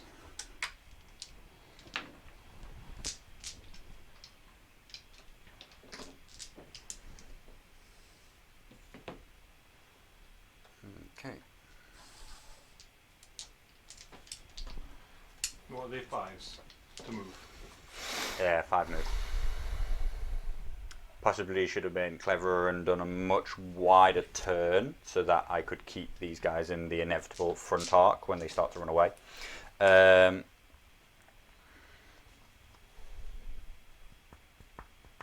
you got any cards left in your hand? 2. I just don't advertise the fact with Carlo. I will. Not too hard to remember. You don't have 17 in your hand. Yeah. You don't have a. I'll full take text. Varys onto the letters. I'll take 2 and I'll put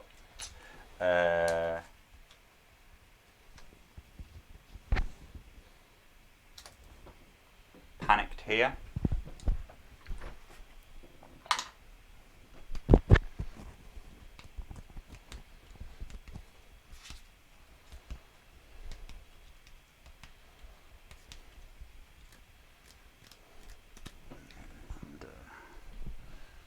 These are activated.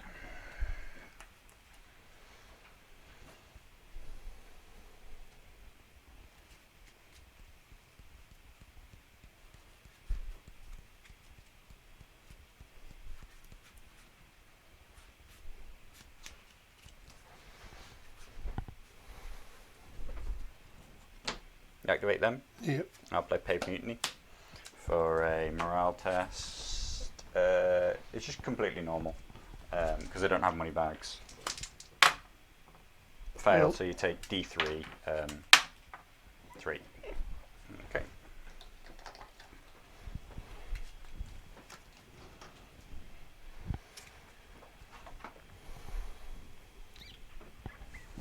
So that's when you activate. So you've already, Oh, yeah, and it's not yeah, D3 yeah. plus 1, it's just D3. Yeah, cool. So you have already declared Cool. that you're activating with them. Got myself confused. Yeah. But they're, so are they in if they have a touch? Yeah. So it doesn't say fully within, does it? Okay, so that would be 13 points and a win. So obviously that forces what I have to do, which is I'm going to activate these guys, but I'm going to play Cunning Ploy. I can draw letters. You can't play any tactics cards, but I'm going to redeploy this, reactivate this unit. So I'm going to pivot. I need to make sure that I don't cheat on distances here. So I reckon I'm 12 inches away right now. So when I go 5, this charge still remains 7 inches. Okay, but have they activated this turn? They have activated this turn. So that's their second activation this turn. Yeah.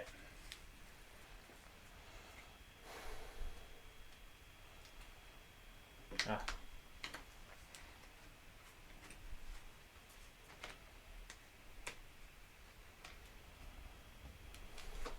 These guys are going to retreat. Okay. I've already activated them, haven't I? Yes. Yeah, you charged. Yes, I did. Cool. You've only got Santa. Panic check on them. Considering that, I probably should have panicked them, shouldn't I? Would have been far smarter, as you don't actually have anything to do. But morale 8, they actually pass. They're fine. Also would have meant I had crowns and stuff like that. I'll activate these guys. I'll play Cunning Ploy, so take the activation with them again. So I charge on a 2+. If you roll a 1 here, I swear to God. You know what it is, you'll deserve it for all the amazing moves you've had for this. Oh, here we go. In we go. Good point for the charge. So I get 1 point for the charge.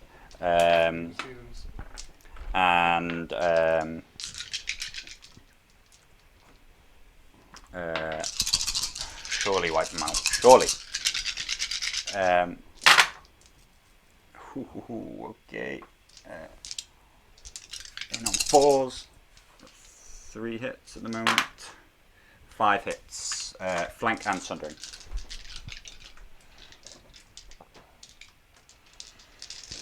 Sixes. Gone. So obviously I will search forth back this direction, and yeah, I'm pretty far into kind of committing to a wipeout at the moment. I'm done. You're done for the turn. I'm going to discard both these cards, and I'm just basically looking for good stuff.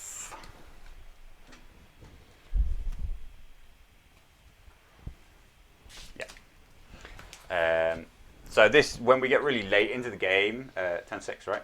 Yep. So we're 9-9, is when Tyrion really comes alive, as it were. Just cycle, don't you? Yeah. So at the start of any turn, I'm going to play Adaptive Tactics, and I'm going to take a card from my deck. So so that goes on the bottom of my deck. And I'm going to take Cunning Ploy. So that's going to allow me to basically throw all my activations into that unit again. Allowing this kind of dead unit, this crossbowman down here, to just like keep giving me value. So if there's no like spoils of war, whatever it's called. Oh, that's true. You need to activate that. If there's no spoils of war, why would you be tabling them? Because as soon as I table him, I count as having a crushing victory. Oh, No matter what happens. I thought No. is it Yeah, always yeah. the case? Yeah, I count as having. I always win as long as he has no combat units on the table. I win, Right. and for the tournament document, Yeah. it says that's a crushing victory, no matter what the current VPs are.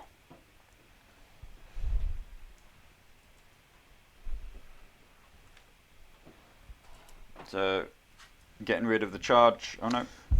Score 1 victory point if you control.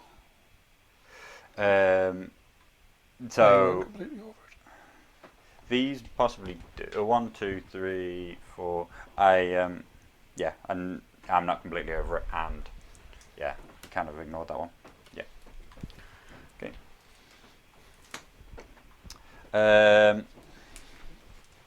Okay, so that's at the start of the turn. I flip that, and then I take.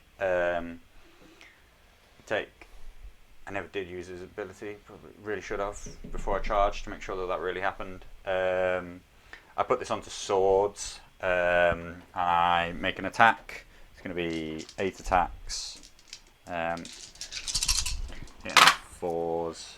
That's going to be 3 hits.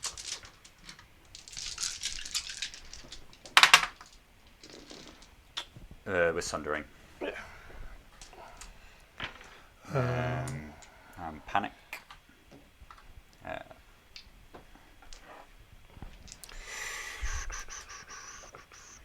I'll play Hear Me Roar. Minus. Direwolves further. Okay, so they Cancel equally each other cancel out. each, right? Yep. Mine's a 1 plus 2. 1. 1 plus each rank. Yeah, and mine's 1 minus ranks. Yeah. Yep. 2 wounds. I will re-roll the D3, please. Yep, fair enough. No longer panicked. You go. I shall take the horses Okay. and do a retreat without the D3. Run away. Okay, so we're exactly 11 inches apart.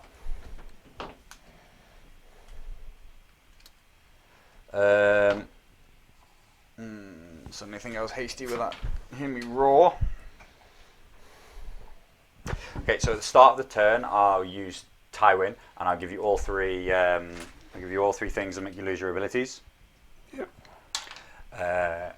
And then I will play Varys onto Crowns and make you take a -1 panic check.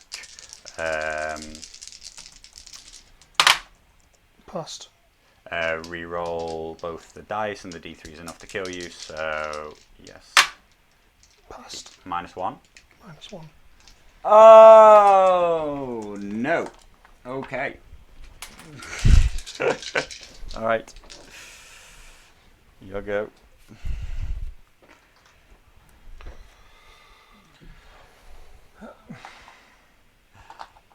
That's 3 models back on.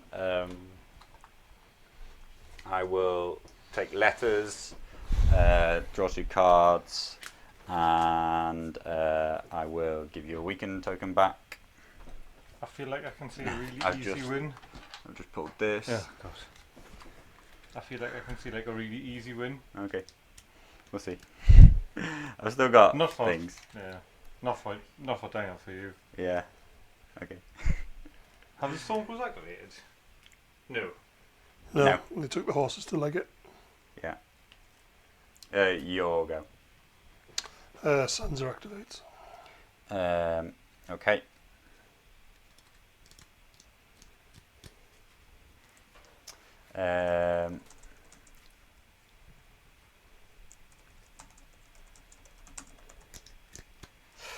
I will. 1, 2, 3, 4. I feel like there is an objective somewhere that we lost at some point. I think that was under here. Are you dragging it along with you? Yeah. Yes. Okay.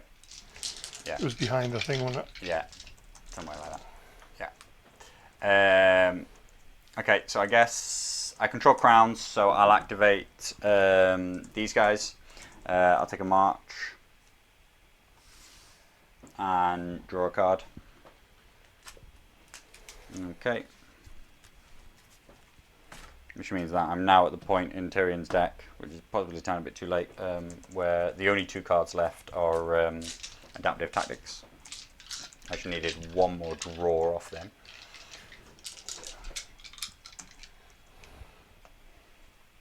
Shift and shoot. Shift and shoot. Yep. 9.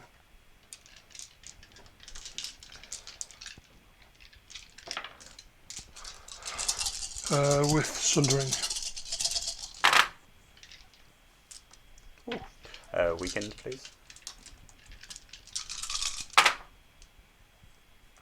4. 4. Yep. Sundering makes it 5 up. Yep.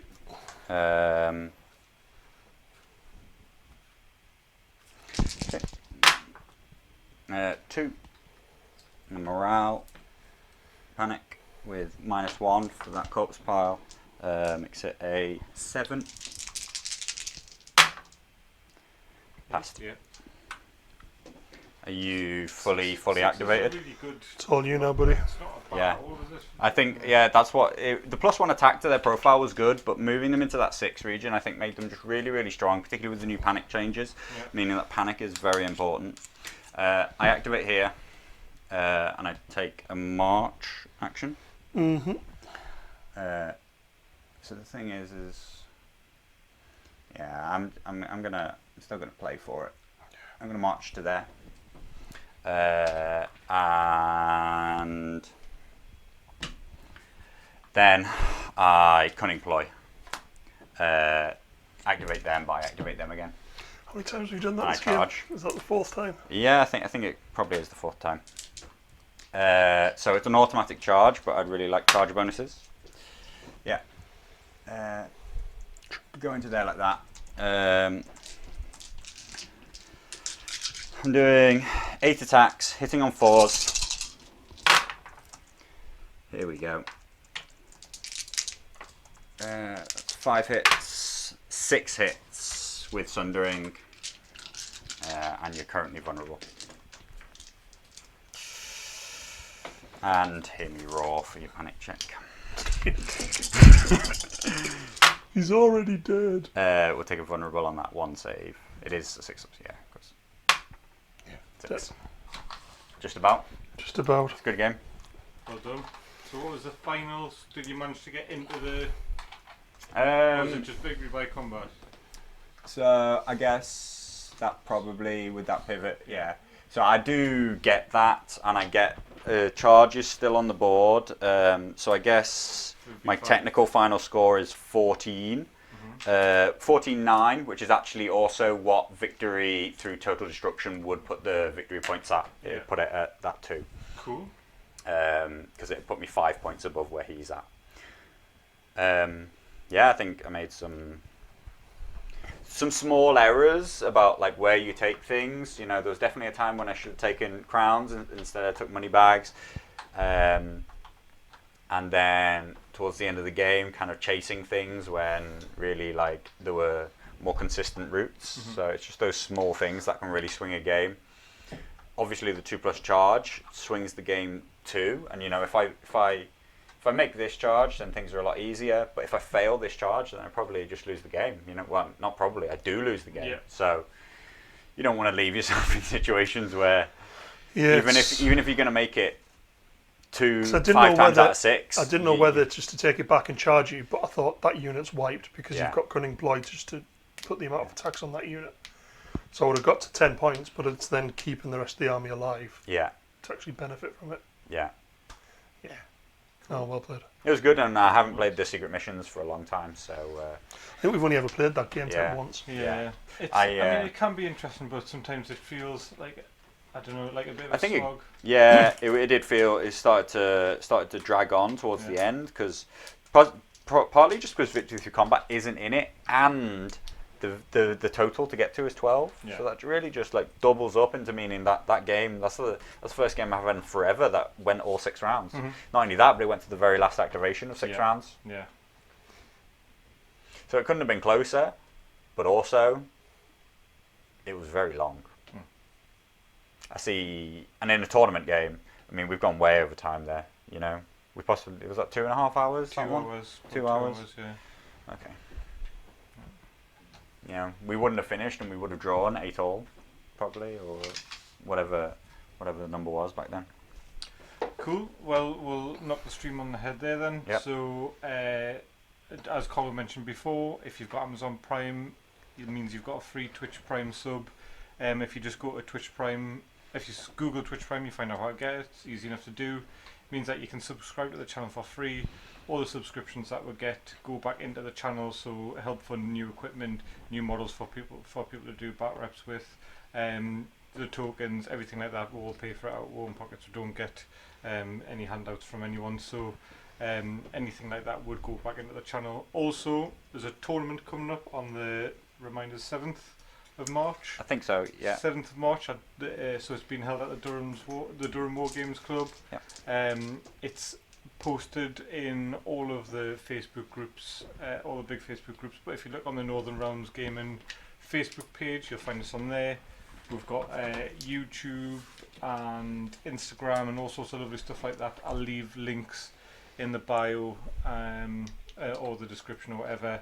For those, come check it out, and thank you for watching.